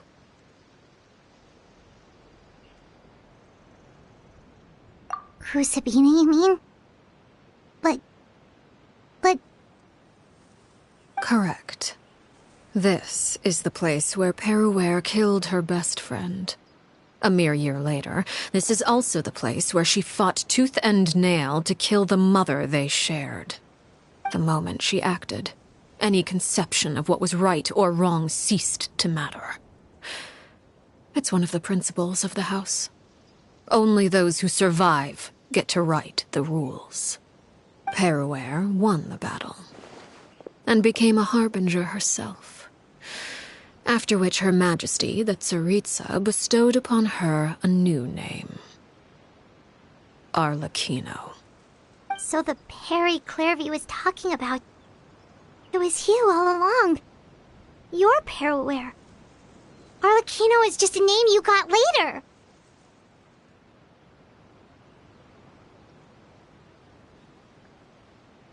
I left that name behind long ago.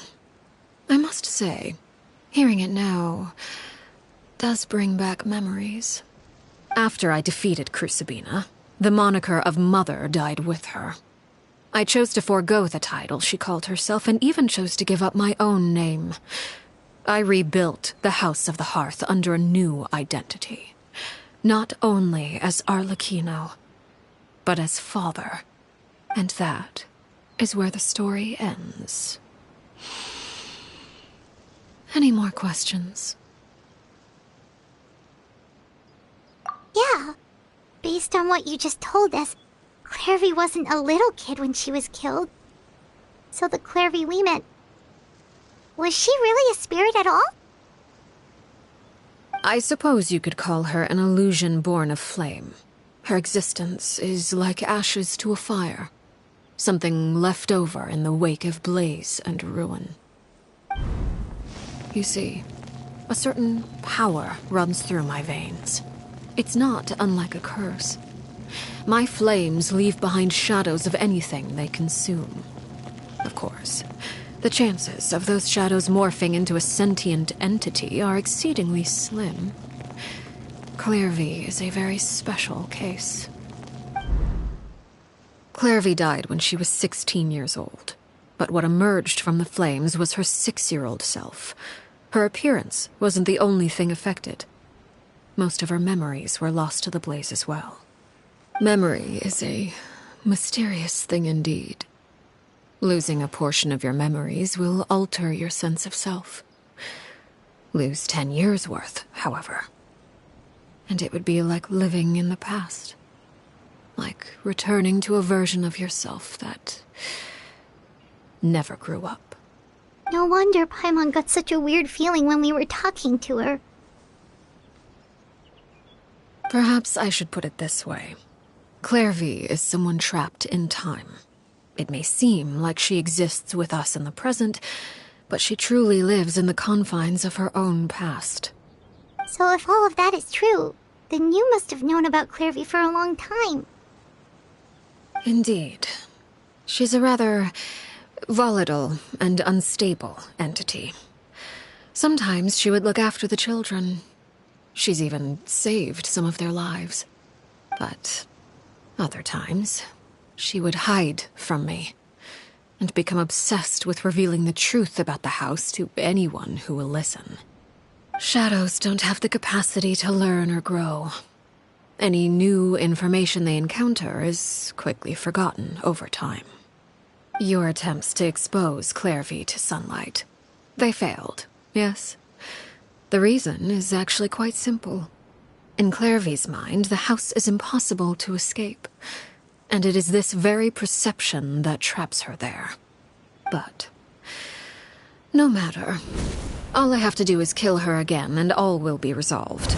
I don't anticipate so much as a single speck of ash will be left behind this time. Wait! Paimon can understand why you might want her gone, but isn't there another way? So what if she's trapped in her 6-year-old self? She's still your friend! At least talk to her first! It's too late for that. She broke the rules, and now she must be punished. That goes for Filial and Nantoy as well. She's had quite the effect on them. I hope you understand. The difference between Crucibina and myself lies in our formulation of the rules, not our policy for enforcing them. Upholding the rules without question is a trait we both share, because that is how a household should be run. Is this really what you want to do?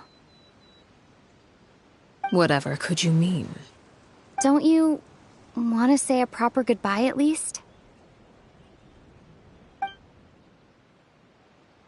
Whether as a killer or as a father, there are two things that must be avoided at all costs: anger and sorrow. Anger makes you impulsive. Sorrow causes you to waver. Well, it appears it's about time to proceed. Before we arrived, I told some of my well-behaved children to bring our troublemakers here by nightfall. I do believe I've kept my end of the deal. I gave your friends quite a bit more time.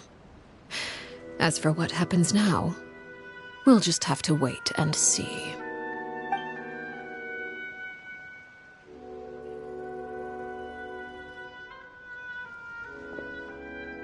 Here they are, Father.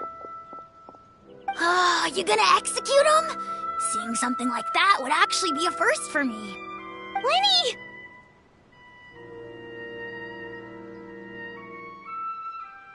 I'm sorry. I heard about how you helped buy us more time. But I still failed. I couldn't find a way to fulfill her wish. Huh? Are you... Perry? Indeed, it's been a while, Clairvy. Perry! Shh, stay right there. I'm sorry to postpone our reunion, but first I believe certain scores need settling.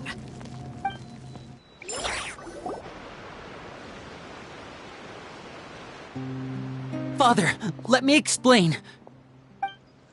Out of my way. Father!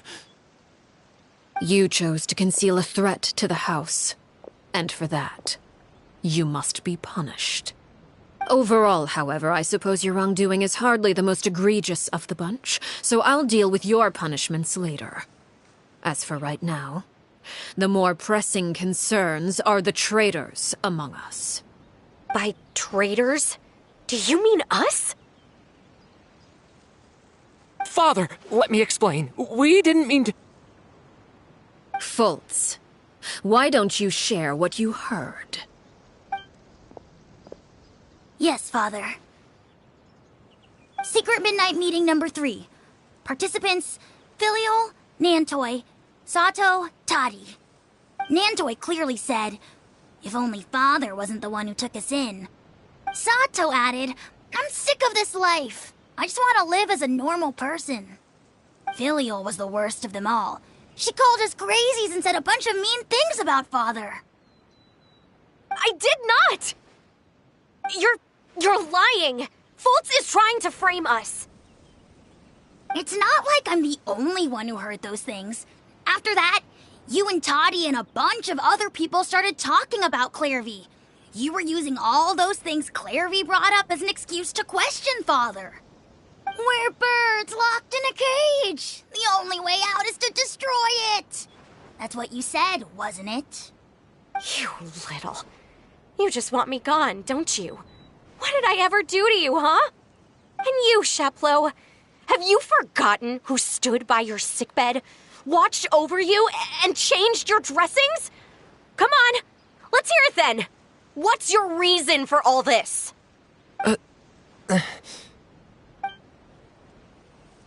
You're wrong, Filial.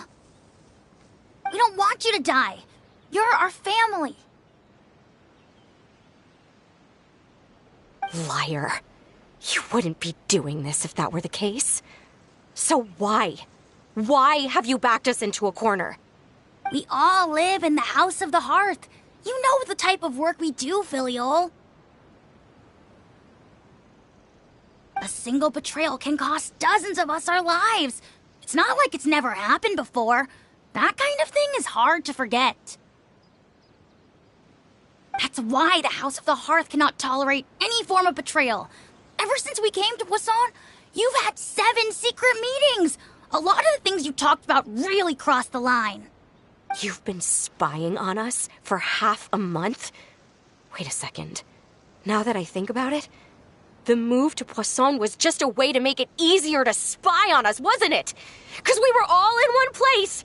You've had this planned all along. Filial, Nantoi, I'm sorry. I owe you both my life. I owe Clairvy too. If it weren't for all your help after I got poisoned, I wouldn't be standing here today. If this were any other situation, I would do anything to repay that kindness, even if it cost me my life. But rules are rules. I'm sorry. My hands are tied. Why? Why? That's enough, Filial. We made a mistake, and we should own up to it. We broke the rules, plain and simple. And now we have to face the consequences. I'm sorry, Sheplo. Fultz. I'm sorry, Father. We accept our punishment. Chapleau, according to the rules of the House of the Hearth, how should these traitors be punished? All those who betray the house pay with their lives. And so it shall be.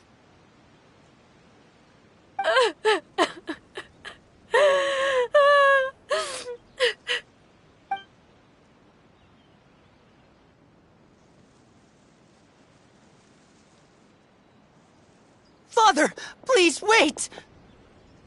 Something you want to say, Linny? Please reconsider, Father. What Filial and the others did, does it really count as betrayal? We all come from broken families. From the very first day we joined the House of the Hearth, we wanted nothing more than to make it a real home. But the truth is, none of us know what a real home should look like. I'm not saying I have all the answers. All I know is this. Killing Filial and the others may uphold the rules, but doing so will only bring us further away from being a real family than we've ever been. So please, Father, please reconsider. I agree with Linny. Father, please. Linny, you...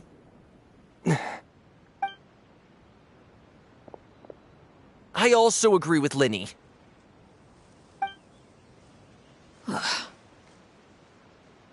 An order once given cannot be rescinded. However, given the extent of your determination, I suppose we shall have to go about this a different way. Draw your weapons and face me. Our weapons? Father, are you referring to a duel? Precisely. The rules of the house will not be altered. Traitors must be punished. However, resolving disputes with a duel is also one of our rules, one that also applies to me. Demonstrate a sufficient showing of strength, and I shall offer a concession. Wait. Beat Father in a duel? Impossible. Father is way too strong, even for Linny.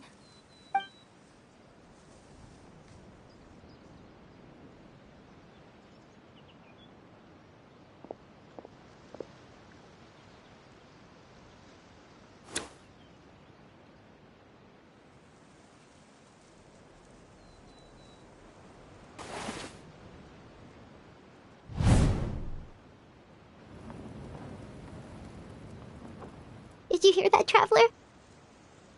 Linny and the others have to duel the knave. What should we do? Can they really win something like that? If they lose, those people from the house are really gonna be executed. Hey, are you listening?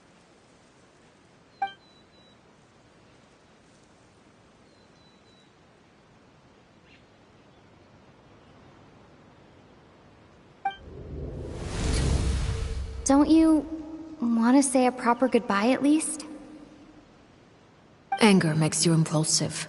Sorrow causes you to waver.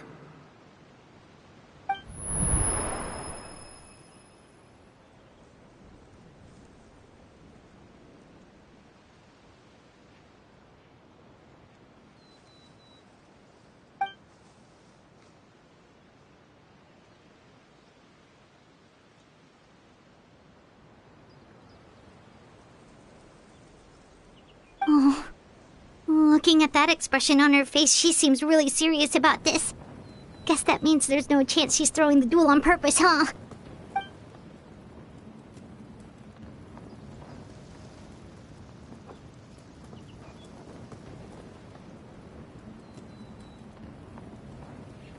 When guests are around, families are often on their best behavior. And any disputes are less likely to escalate. When the time comes, make the choice that you deem most appropriate in the situation, and lend your help to the House of the Hearth. What's wrong, Traveler? Hey, where are you going? Traveler? You're asking to join the duel against the knave? I'll allow it. We do have a ready-made dueling ring at our disposal, after all. All I would advise is this. Keep a firm grasp on your weapon, and give it your all. Any less, and you may just lose your life.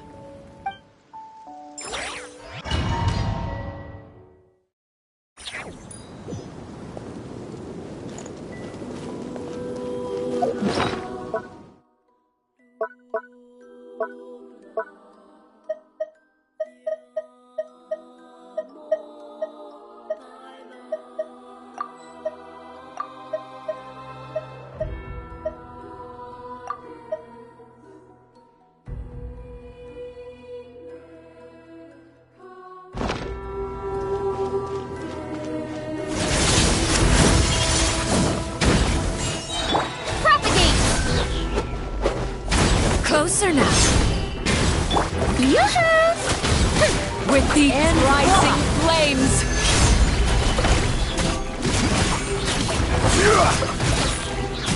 Spring force!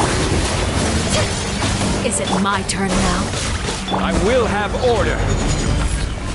Now that's more like it. Pyroclastic surge! Father's even stronger than I expected. Is it my turn now?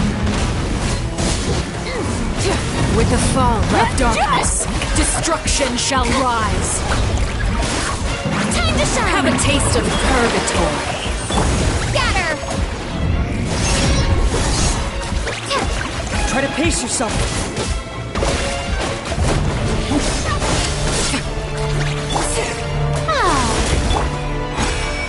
Is it my turn now? Stabilize! This is order. Now's our chance.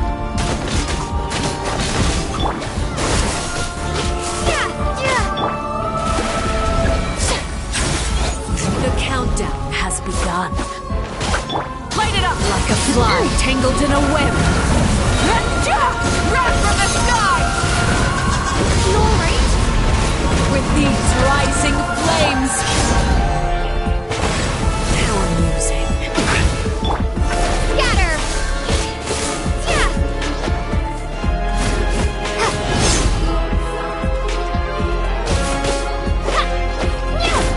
We're getting here.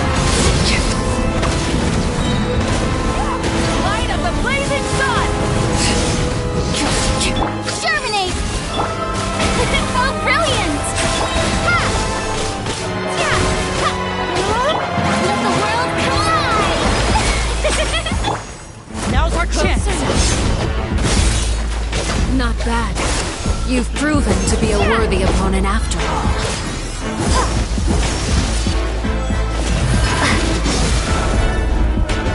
Propagate! Not bad. You've proven to be a worthy opponent after all. You alright?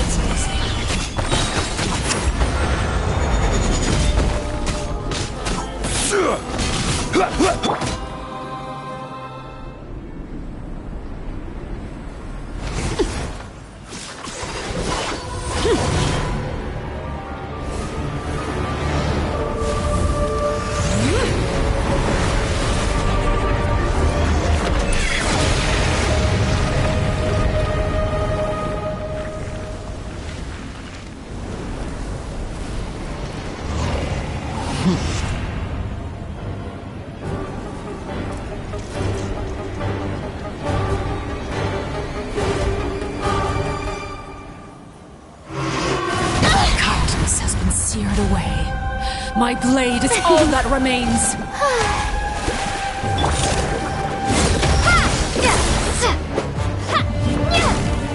Crumble!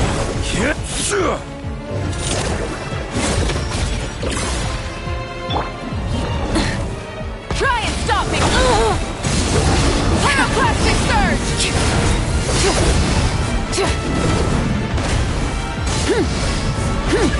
Rise!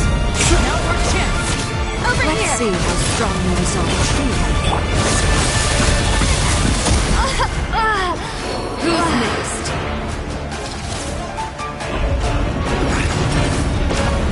The sun and moon have Stabilize. set. Only ruin remains. Watch out for Mark's movements. Look out!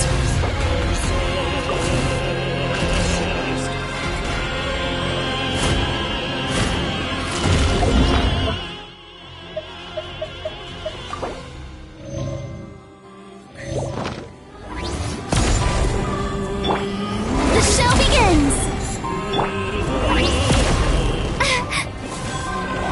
Now's our chance. Over here!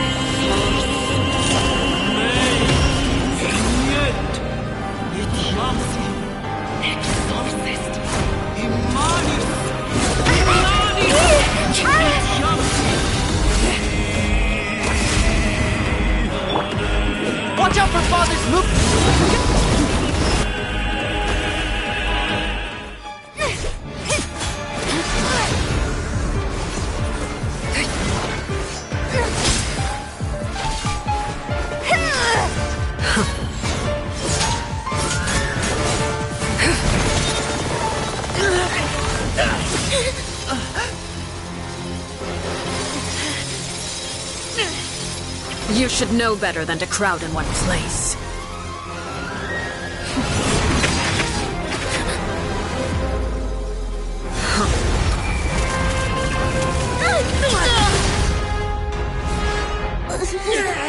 Oh, I know. No! I'm sorry, Father!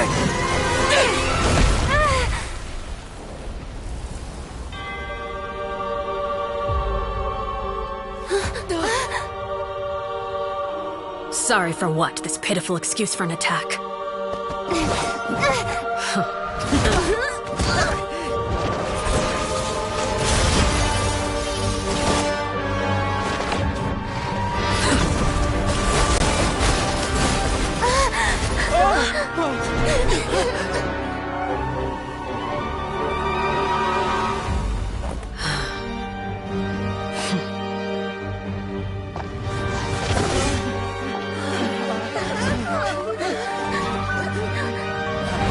Father, no!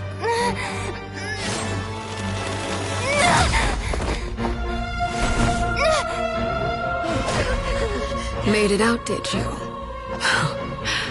You're stronger than I expected.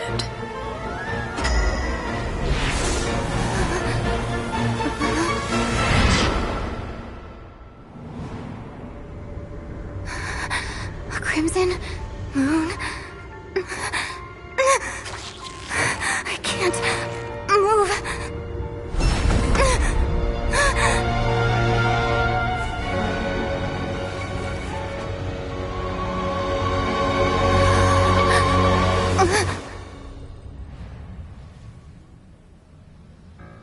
Still, not strong enough to beat me.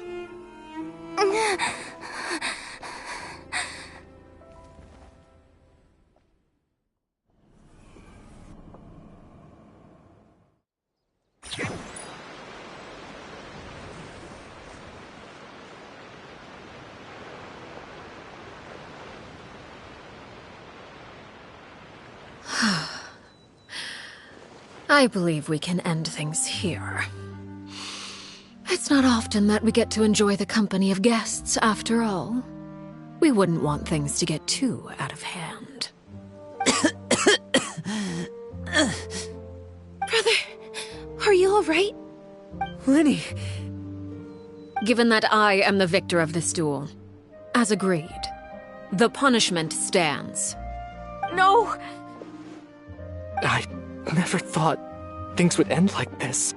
However, everyone involved in the duel demonstrated a remarkable level of strength and determination. In light of this, I'm prepared to change the method of execution. Elwar, the bottled flames I gave you for safekeeping. Do you still have them? Yes? I wasn't sure what they were for, but I've kept them super safe. I didn't lose a single one. Wonderful.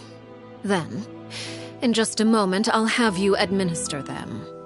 Bottled flames? Indeed. They're the product of a secret experiment. Under certain special circumstances, flames can be extracted from my person and preserved. Once ingested, searing pain will spread across every inch of your body. No harm will come to you physically, but your memories will be burned away. If you can withstand the pain. When you awake, you'll have forgotten everything you know about the House of the Hearth, and will be expelled from the organization. In other words, administering this concoction will kill the version of you that grew up in the house, and give you a new identity.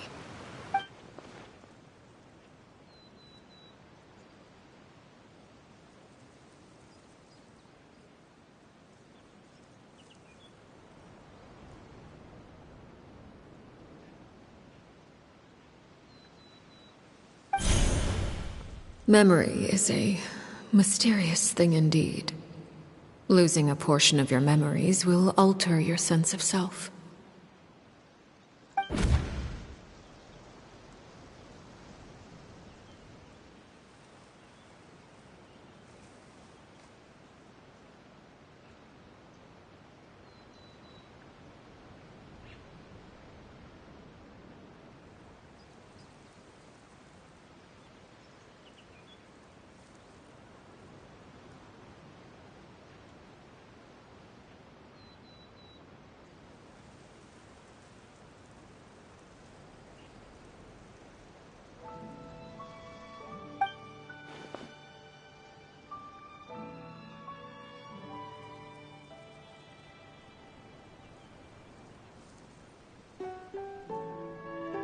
So, you're just letting us go, Father? You misunderstand. Memories are extremely important. Once consumed by flame, the version of you standing before me will die, and our secrets will die with you. So no, I don't intend to just let you go, because the person who survives will be nothing but a stranger. Even so, I won't have to live in fear anymore. I'm sorry, Father. I'm sorry I let you down.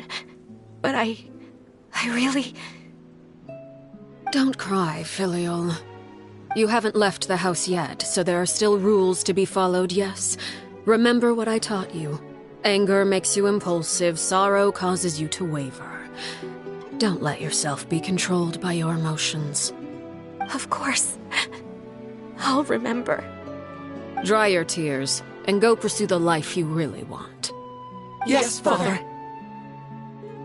Chaplot, Foltz, Elwar. Take them back to Poisson. And bring Linny and the others as well. I prepared 3 extra vials of bottled flames. As for whether to take them, the choice is yours. Goodbye, children. The next time we meet, I will no longer be your father. Thank you for all you've done for the house. I hope you have bright futures ahead of you.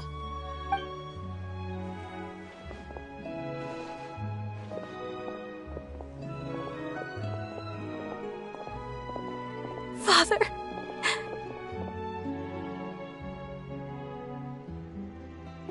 Let's go.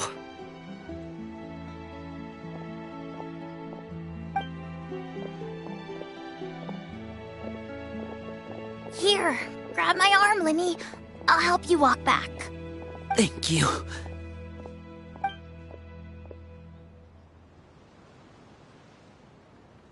Clairvy.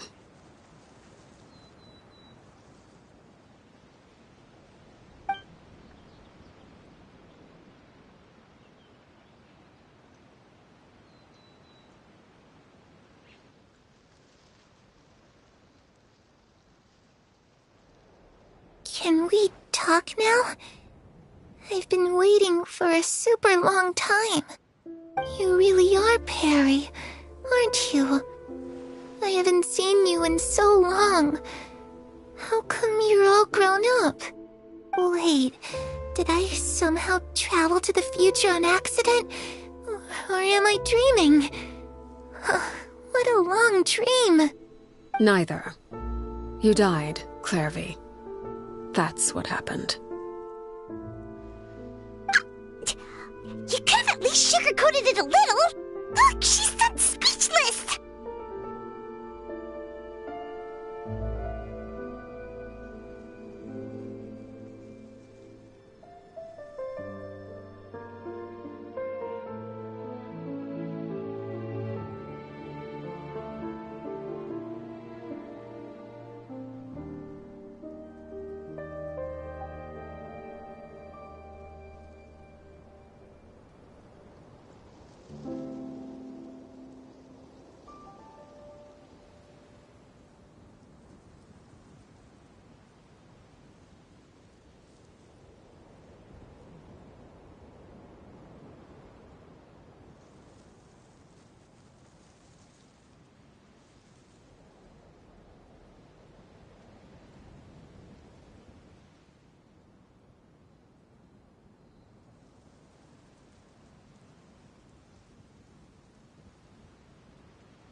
Oh.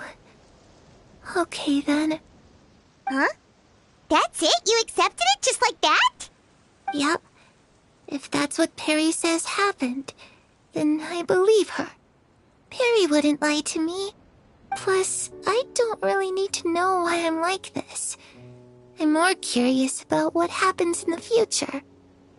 If you're a harbinger now, Perry, that means Mother is gone, isn't she? Can you tell me about it? I want to know what happened to her. And to me. You never stopped trying to defy fate. At first, no one believed you. You could only vent your frustrations to the moon. In fact, you often sought comfort in the night sky. You wanted to see the aurora, so one night we promised each other we would go to Snezhnaya to see it together. Later on, you tried to run away, but you were brought back each time. Mother spared your life, but it wasn't out of kindness. Instead, she decided to make an example of you by slowly torturing you over time. That way, the other children would know what happens to traitors. Still, you never gave up. Mother hoped that through ruthless duel after ruthless duel, she would be able to crown an ultimate victor among the children she raised. But you called on everyone to unite, to fight to a draw in order to reduce casualties. Your efforts may have only delayed the inevitable, but still. You gave them hope. You tried everything you could think of, but every attempt ended in failure. Still, you never turned your sword on Crucibina, and you never turned it on me. On that gloomy day, you told me, "For the last 16 years of my life, I've done everything I can to fight for freedom. But now, I realize that the only freedom I truly possess is the freedom to choose to die." I never imagined I would say something like that. I must have been feeling really worn down. But somehow, I still think I understand. According to Mother's plan, only one of us was going to make it until the end. And I always hoped that person would be you. If I could do it all over again, I still don't think I would make a different choice. Even when I first met you, I knew you'd be able to do what I couldn't. Is that so? Even now, I'm not sure I truly understand what kind of freedom you were trying to pursue. But as the head of the House of the Hearth, and as the children's father, I've tried to give them the most basic of freedoms. The freedom to choose their own fate. It's something I discussed with the Eudex of Fontaine. The children who want to leave the house will have their memories wiped clean of all secrets pertaining to the organization. In return, they will be allowed to live a normal life in Fontaine without being prosecuted for their past. Of course, I won't simply hand freedom to them on a silver platter. They have to fight for it and prove themselves worthy of it. Only freedom that is earned has true value. That's more than enough. That's exactly the kind of life I was fighting for. You know, Perry, I think you're a pretty amazing king, and a really great father, too. I'm really happy that you're the one who took over the house. I guess I do have one regret, though. I still haven't seen the outside world. Well, it just so happens that our dear guests over here have been to many nations and traveled to countless places. Perhaps they would be willing to tell you what the outside world is like. Really? Of course! We've traveled all over the place. We've got so many stories, we could probably talk your ears out for 3 days straight!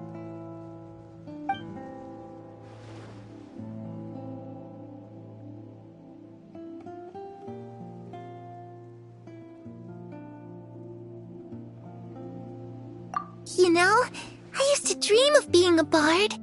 Playing the lute while singing into the winds of freedom.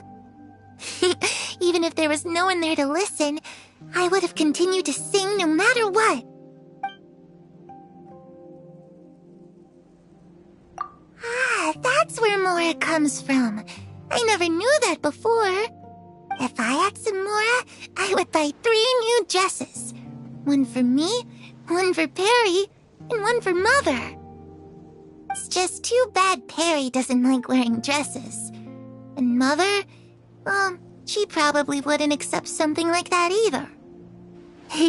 I guess I'd just have to keep them all for me then. I could wear a different one every day.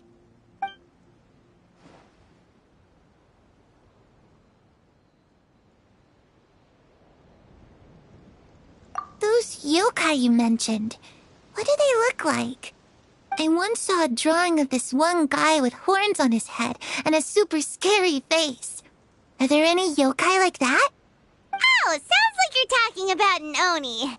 Yep, we've met one, and let Paimon tell you, they're not nearly as scary as they look.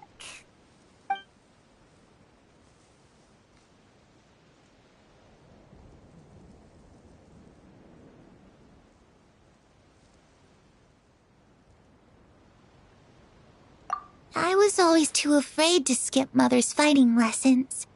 But at the academia, I bet you could do all sorts of secret things in class. Things that have nothing to do with studying. I'm just kidding. Being able to study whatever you want without having to fear for your life actually sounds pretty great.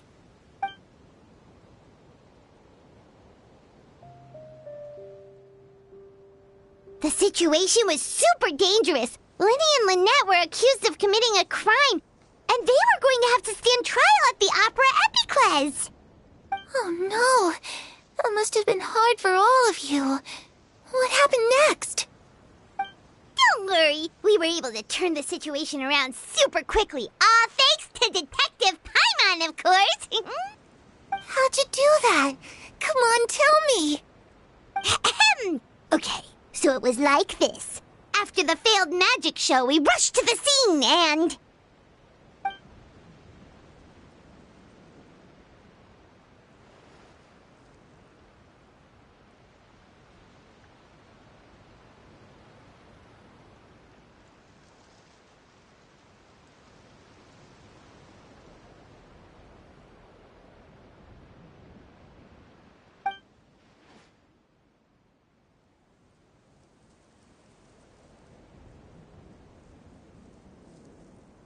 Shadows don't have the capacity to learn or grow.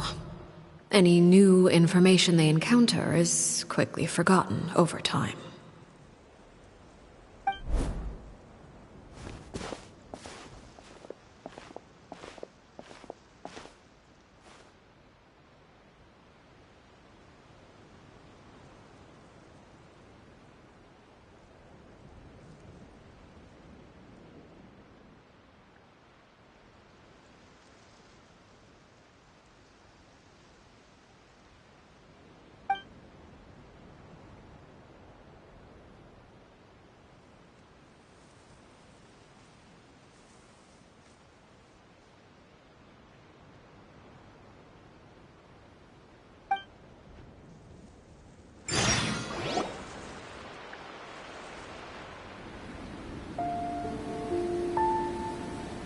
Clairvy, you've worked tirelessly from the shadows to overthrow the House of the Hearth. Now, by my authority as the Knave, I shall announce how this matter ends. You are hereby expelled from the House of the Hearth. You are no longer tied to this place, nor are you bound by its rules. You're saying that I can finally leave? I get to experience the outside world as well? Oh, I almost forgot. There's no getting older for me. Still, seeing who you grew up to be makes me really happy, Parallel. Take care of yourself. Goodbye. May we meet again someday.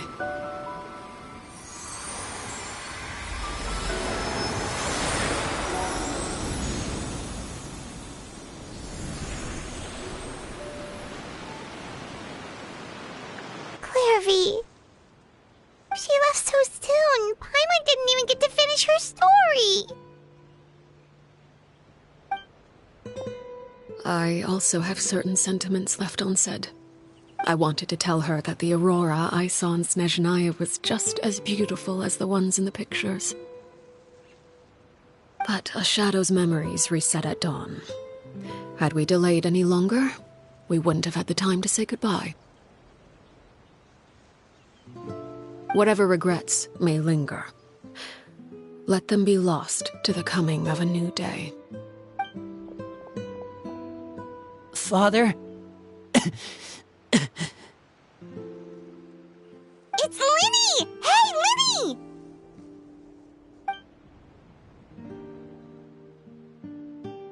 What is he doing back here? Let's go check it out.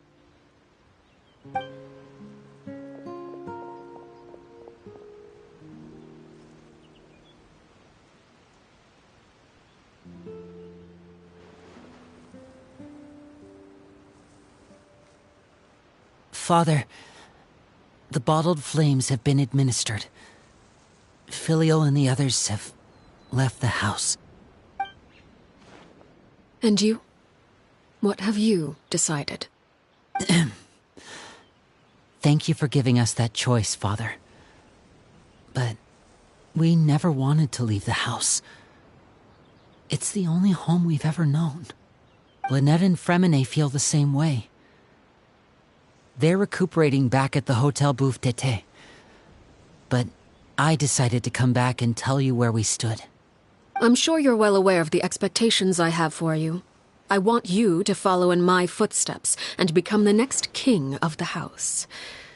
Yet you seem to have different ideas. I must admit, I'm rather surprised by your decision to stay. There's nothing wrong with choosing to live a quiet life. Leading this organization is a heavy responsibility, one not so easily carried by someone forced onto the throne. I just never understood what you saw in me. What made you believe I was deserving of that throne? You're brave, talented, and, most importantly, you cherish your family. You would do anything to protect them, even if it costs you your life.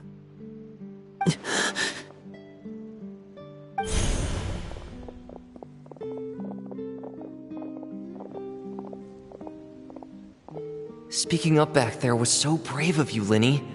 It's all thanks to you that we were able to convince Father to back down.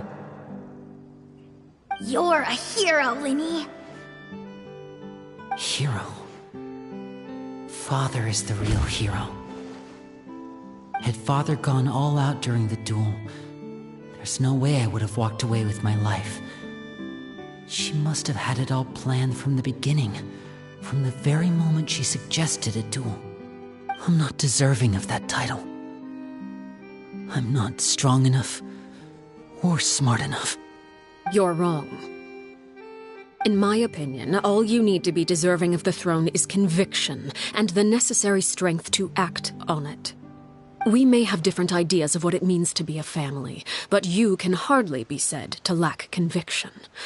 What you truly lack is strength. For someone of your talent, though, that's something that will come with time. Even without that strength, you still chose to face me in a duel, even though the odds were stacked against you. That capacity to honor your convictions is what I truly see in you. Father. No one knows what the future holds, what tragedy or triumph may be in store. Being at the head of this organization requires the strength of will to face whatever comes. Caution will only hold you back. If reaching a certain standard were required to go after what you want, I would never have succeeded in killing my predecessor. Back then, there was still a considerable gap between our abilities. Strength may decide the ultimate victor, but those who let a lack of strength dictate their decisions or undermine their convictions will never be worthy of the throne. I understand, Father. Thank you. Children must grow up to surpass their parents. Only then can a family continue to flourish. The road ahead is not an easy one, so I'll ask you one last time. Are you certain you want to stay? You've done so much for me, Father, and that kindness must be repaid. Plus, with Project Stuja at hand, there are many dangers ahead, and I, for one, don't intend to back down. Protecting my family at all costs. That's my conviction. Then you're welcome to stay. As for Project Stuja, you need not be too concerned. If those cowardly businessmen and heartless dignitaries try to take us down, I'm prepared to teach them a lesson. Having members who longed for the light was our organization's last weakness. With those members no longer among our ranks, the House of the Hearth is like a spider hiding in the shadows. We need only wait for our prey to come to us. At present, our imperative is to use their plan to our advantage. In doing so, a crimson moon shall rise amid the frigid blizzards of winter. No demonstration of loyalty shall go unrewarded, and no sacrifice shall be in vain. As for the two of you, whether we meet again as friend or foe, I'll remember the camaraderie we shared in this moment. No matter how arduous the journey ahead, I hope we both reach our desired destination.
Light of the blazing sun!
Instead of...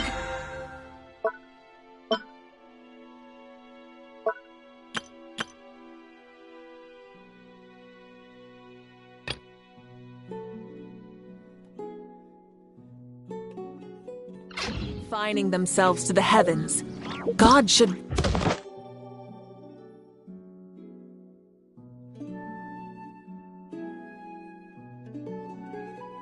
broaden their horizons in the world below.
Rev the engines!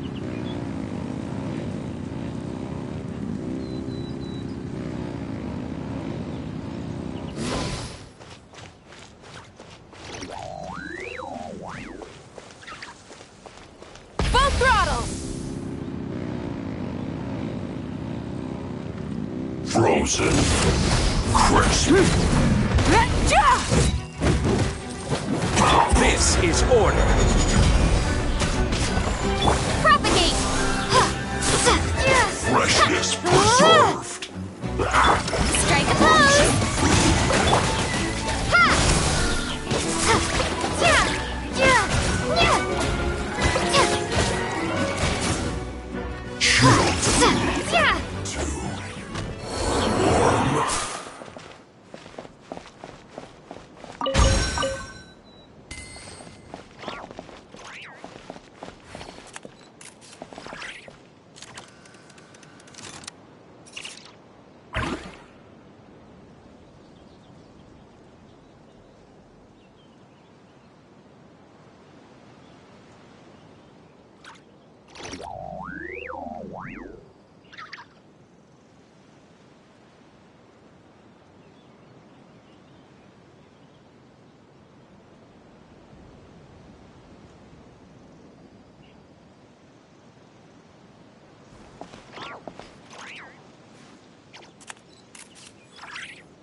Here comes trouble. That seemed to work. You can't run! Shower me with praise! Light it up! Wrath from the sky! Killjoy! Only just death.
Exploration. Didn't Linny say that Lynette and Fremine were recovering at the Hotel Bouffe d'été? Oh, Paimon wonders how they're doing. Maybe we should go check on them.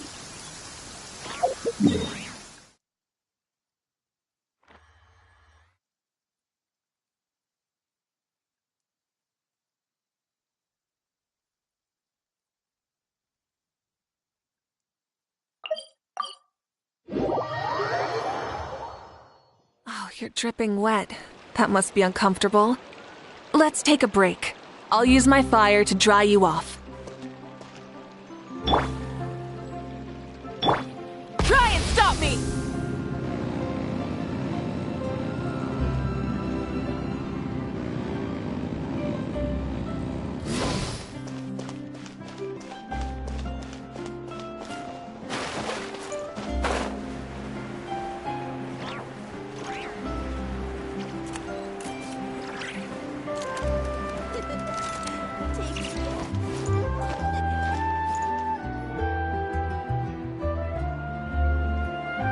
Lynette?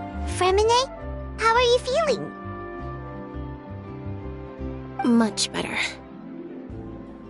Whew, what a relief! What about you?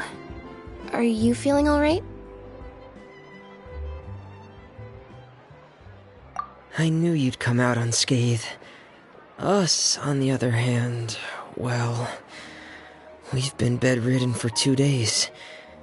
I couldn't even turn over. Oh, and I wanted to ask, is Claire V... gone? Linny and the other members have left Poisson and returned to the House of the Hearth. According to him, there haven't been any more sightings of a spirit roaming the house.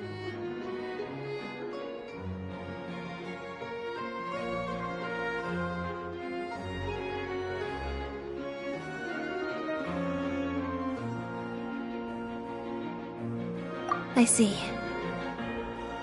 I'm glad. Father came to check up on us 2 days ago and told us about what happened with Crusabina and Clairvy. Actually, I've met Crusabina before.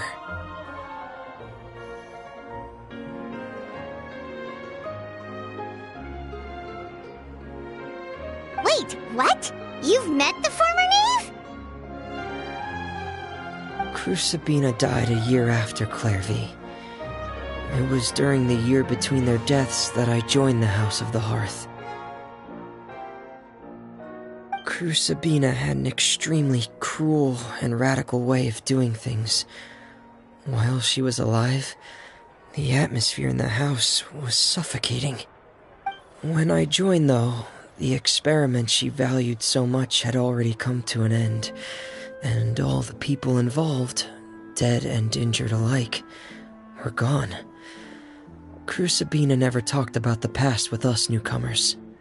A couple of months after I joined, Father killed Crusabina and burned all her files. With that, the names of all the people subjected to her experiments, Clairvy included, were lost to the flames, along with the painful memories they represented. Father took in Lenny and me a couple months after that, but she never mentioned anything about Crusabina or Clairvy. It really seems like something she was planning to keep to herself. The last time you talked to her, did she mention why she kept it a secret for so long? She said she didn't want us to be affected by the darkness of the past. She was worried we'd develop a false sense of gratitude towards her if we knew about it. The foundation of a family should be free of any corrupting influence. Whatever happened in the past, it has nothing to do with who we are now. And that's what Father told us in the end. But I still thanked her for everything. It was only after hearing about what Crusabina did that I finally realized how insignificant our lives could have been. The members of the house meant nothing to her. To say that she valued them in any way, even just as a tool, would probably be giving her too much credit. If Father hadn't taken over the House of the Hearth, I probably would have already...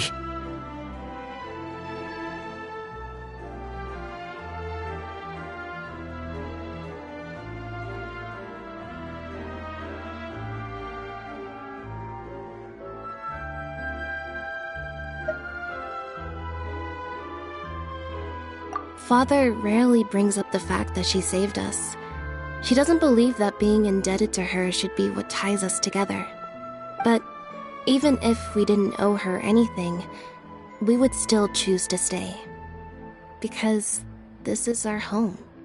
We may have arguments or times when we feel wronged. Some people may even choose to leave. But as long as Father is here, we will always have a home. Whether the path before us is bathed in sunlight or shrouded in shadow, we'll follow Father wherever she chooses to go. So I wanted to say thank you for helping us make it through this crisis. Without your help, we could have lost a lot more along the way. Oh, we didn't do anything, really. Of course. You're welcome anytime. Are Filial and Nantoy okay? I actually saw them at a cafe this morning. They didn't recognize me. From what I could tell, they were drinking coffee and talking about one of the operas that started running recently. They seemed happy. If I had to take a guess, I would say they finally found the kind of life they always wished for.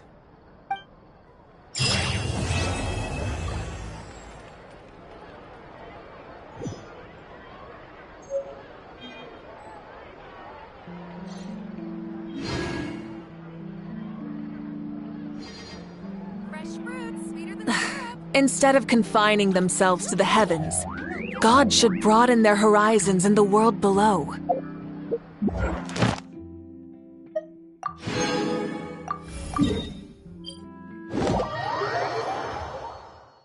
Many insects have a compulsion to follow the light. And Ad Astra Abyssosk. Thank you for completing today's commissions. Here is your reward.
Rev the engines!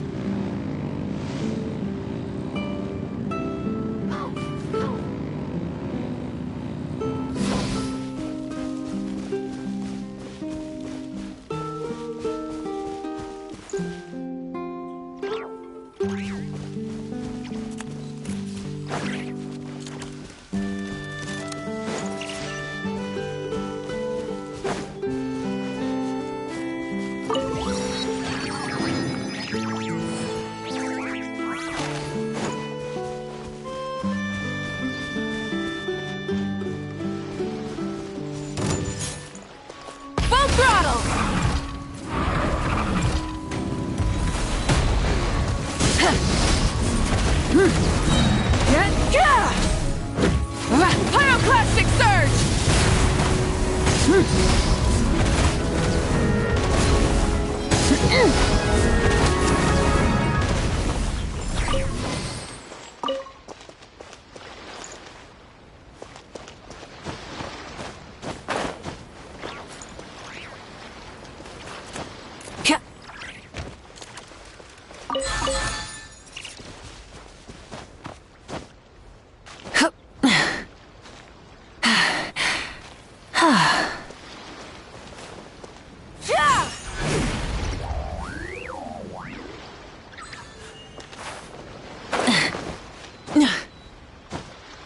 Hip.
Rev the engines!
Prophecy in Fontaine? Did you hear of the prophecy in Fontaine? What's happened now?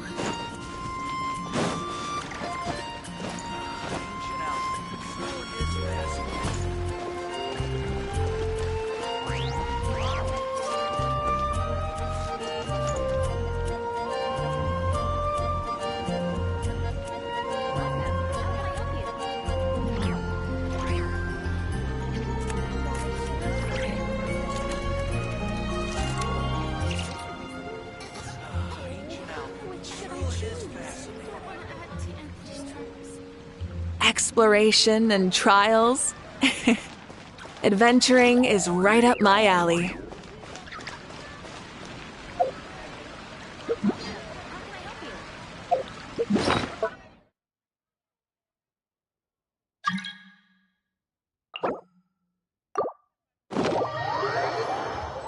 Many insects have a compulsion to follow the light.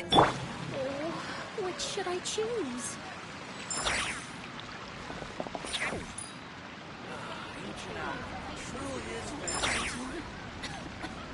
Here are my wishes.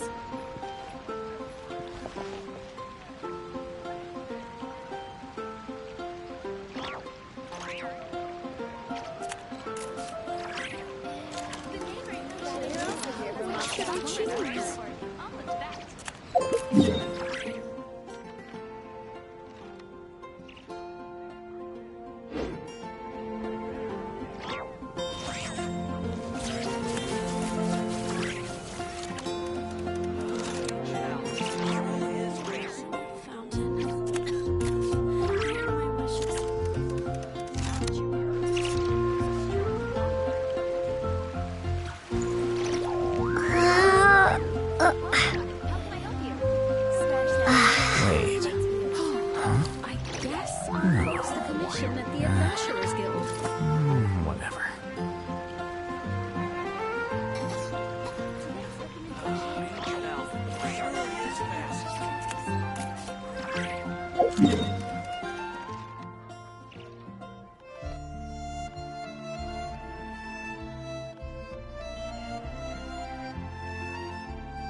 Order guide you!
Boats are made for transferring commodities back and forth, and those that come across Liyue tend to stay a while.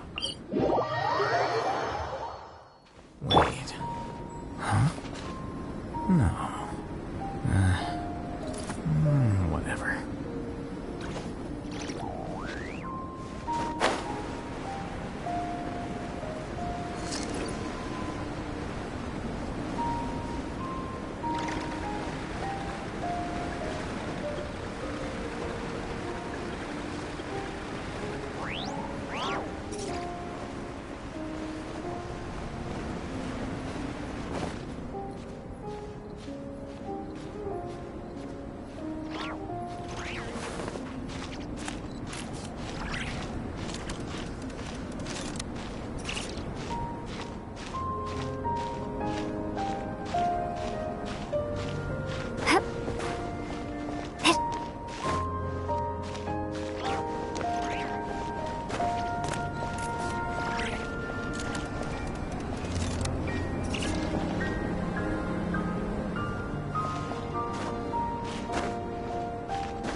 Let's get going. There are people who need our help.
Hold the line!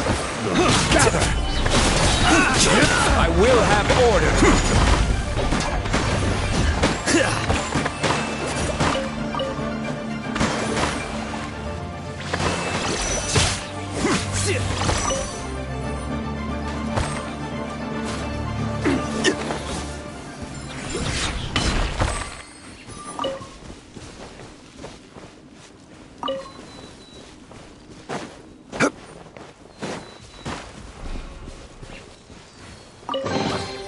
Unsolicited, and all the more valuable for it.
Certainly worth the extra mile.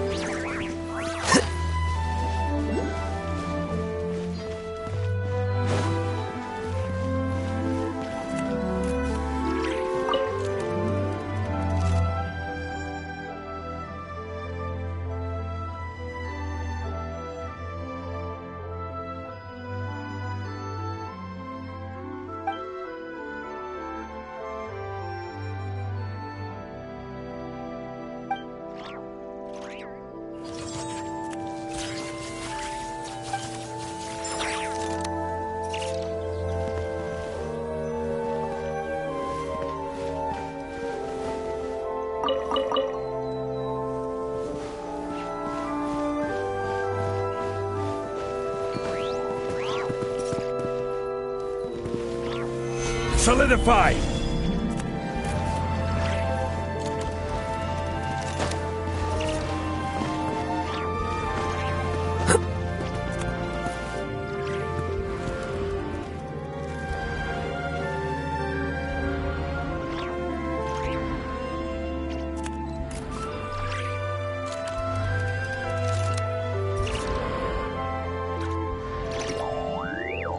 Osmanthus wine tastes.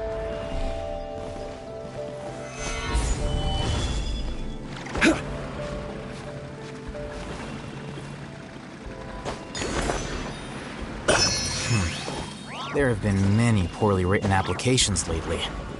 I guess I'll just have to reject them all.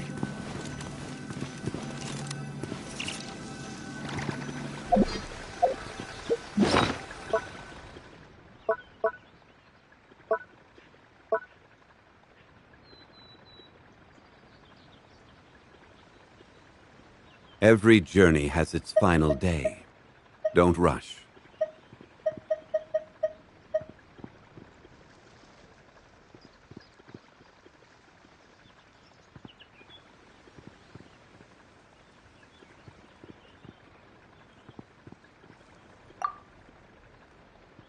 Osmanthus wine tastes.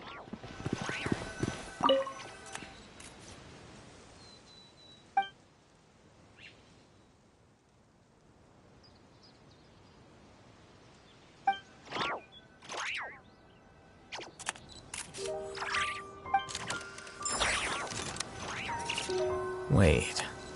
Huh? No.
Where do you want to go next? If you'd like to see Liyue's tourist spots, I have a few references.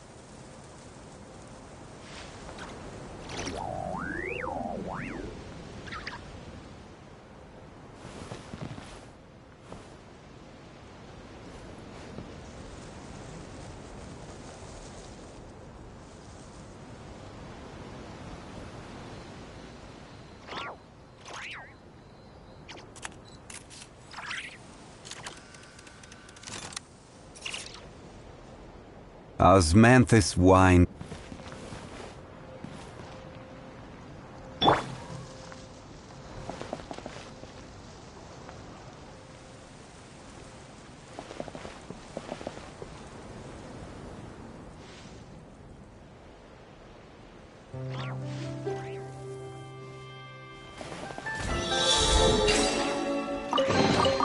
I'll keep this close.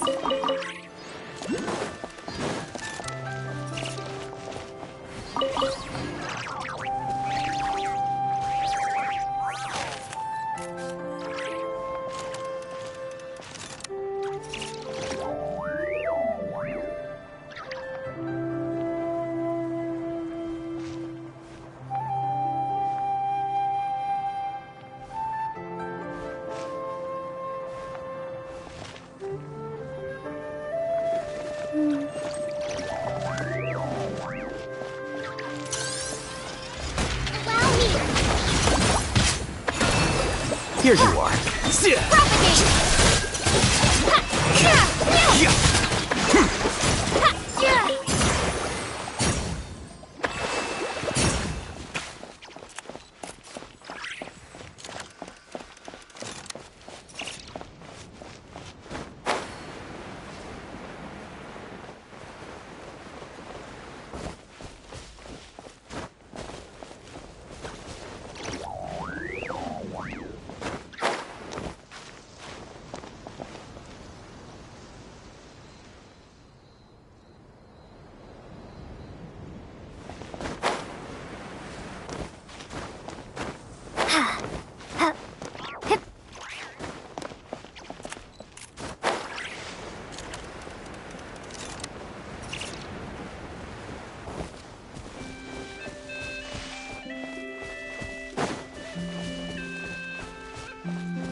This is Ort.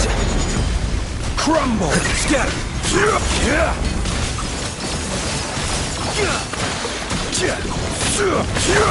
Turret, bring ruffian! Ha! Ha!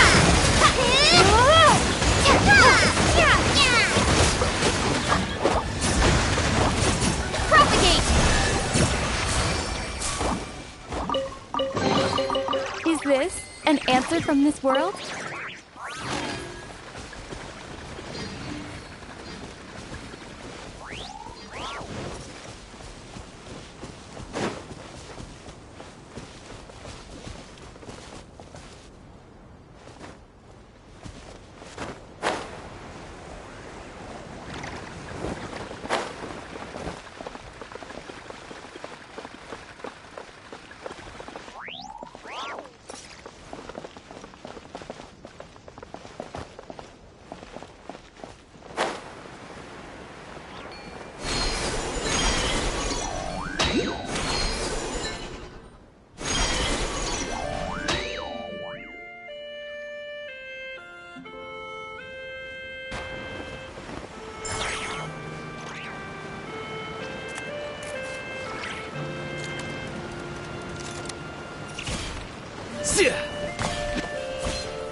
Rise!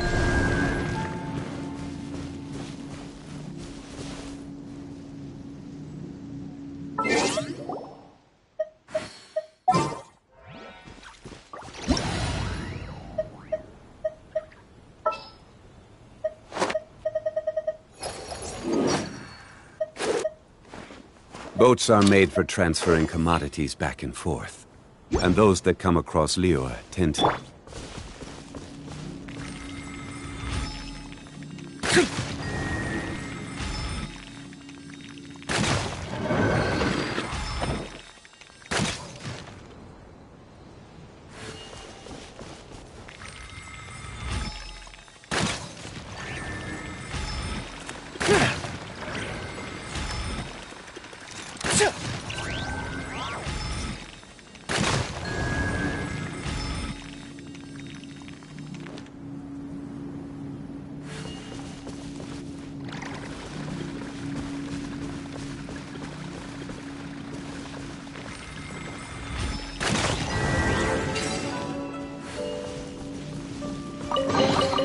Careful! It could be a trap! Oh, never mind.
Book learning alone is not enough to cultivate intelligence.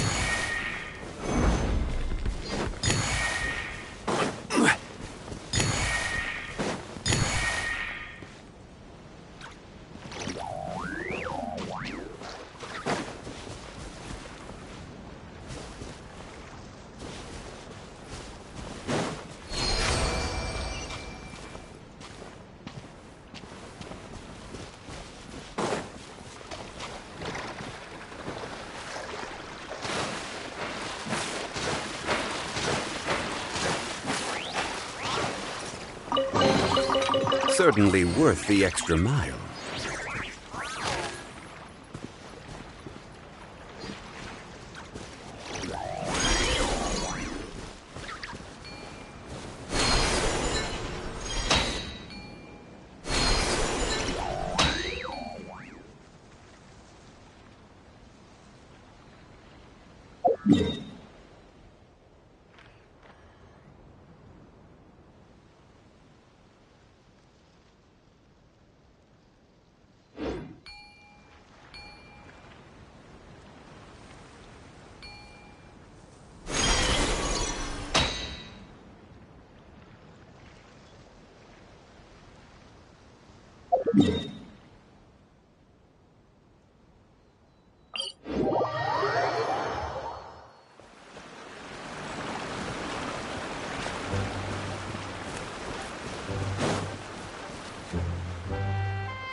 Order guide you.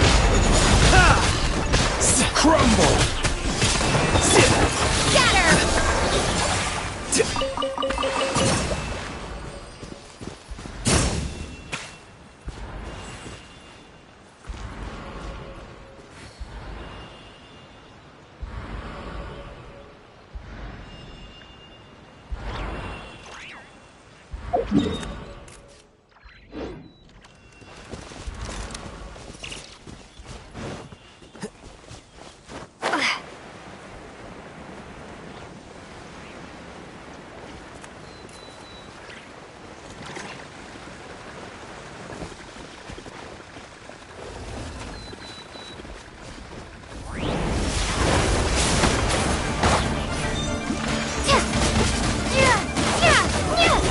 I will have order.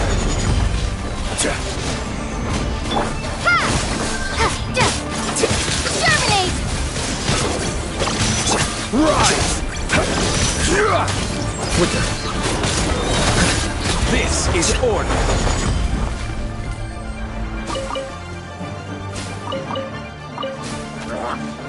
Gather!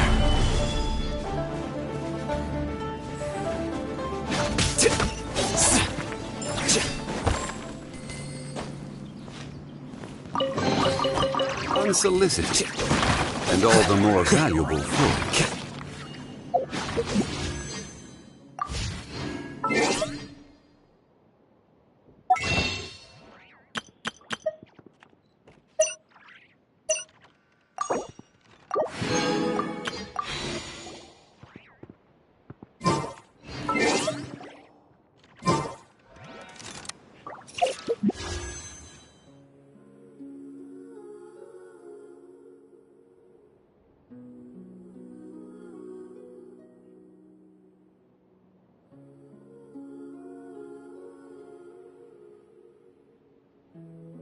Every journey has its final day. Huh? Don't rush. No. Whatever.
Exploration and trials.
Osmanthus wine tastes the same as I remember.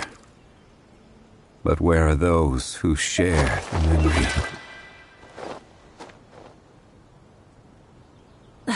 Instead of confining themselves to the heavens, God should broaden their horizons in the world below.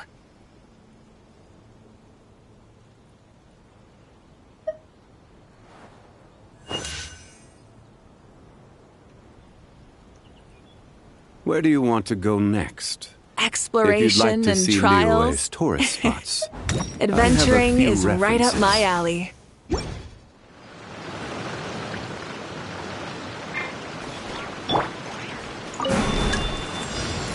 Try and stop me!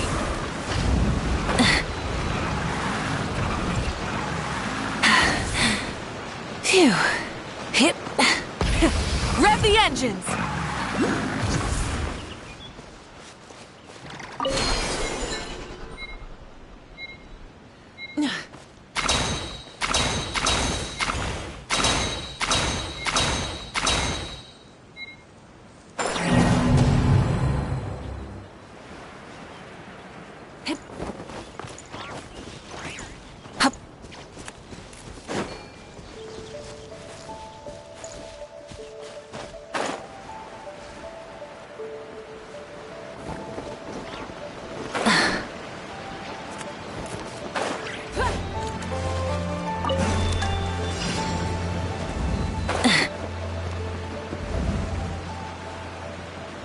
Hip.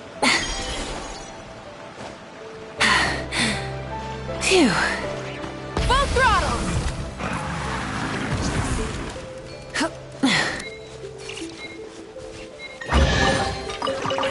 Hey, not a bad haul.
Rev the...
Instead of confining themselves to the heavens, God should broaden their horizons in the world below.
Exploration and trials. Adventuring is right up my alley.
Many insects have a compulsion to follow the light, and humans are the same. Except we call that light hope.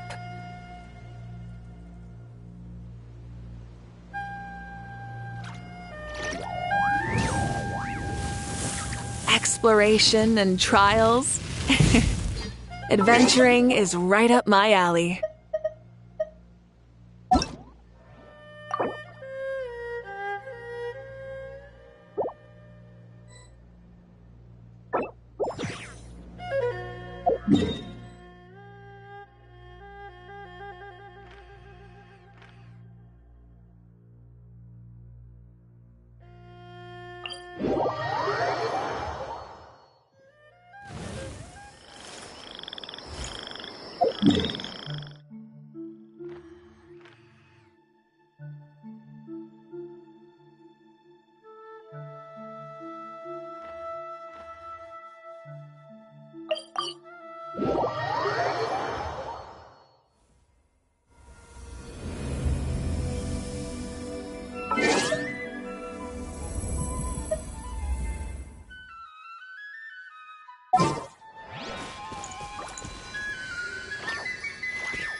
Something to add to my collection.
Try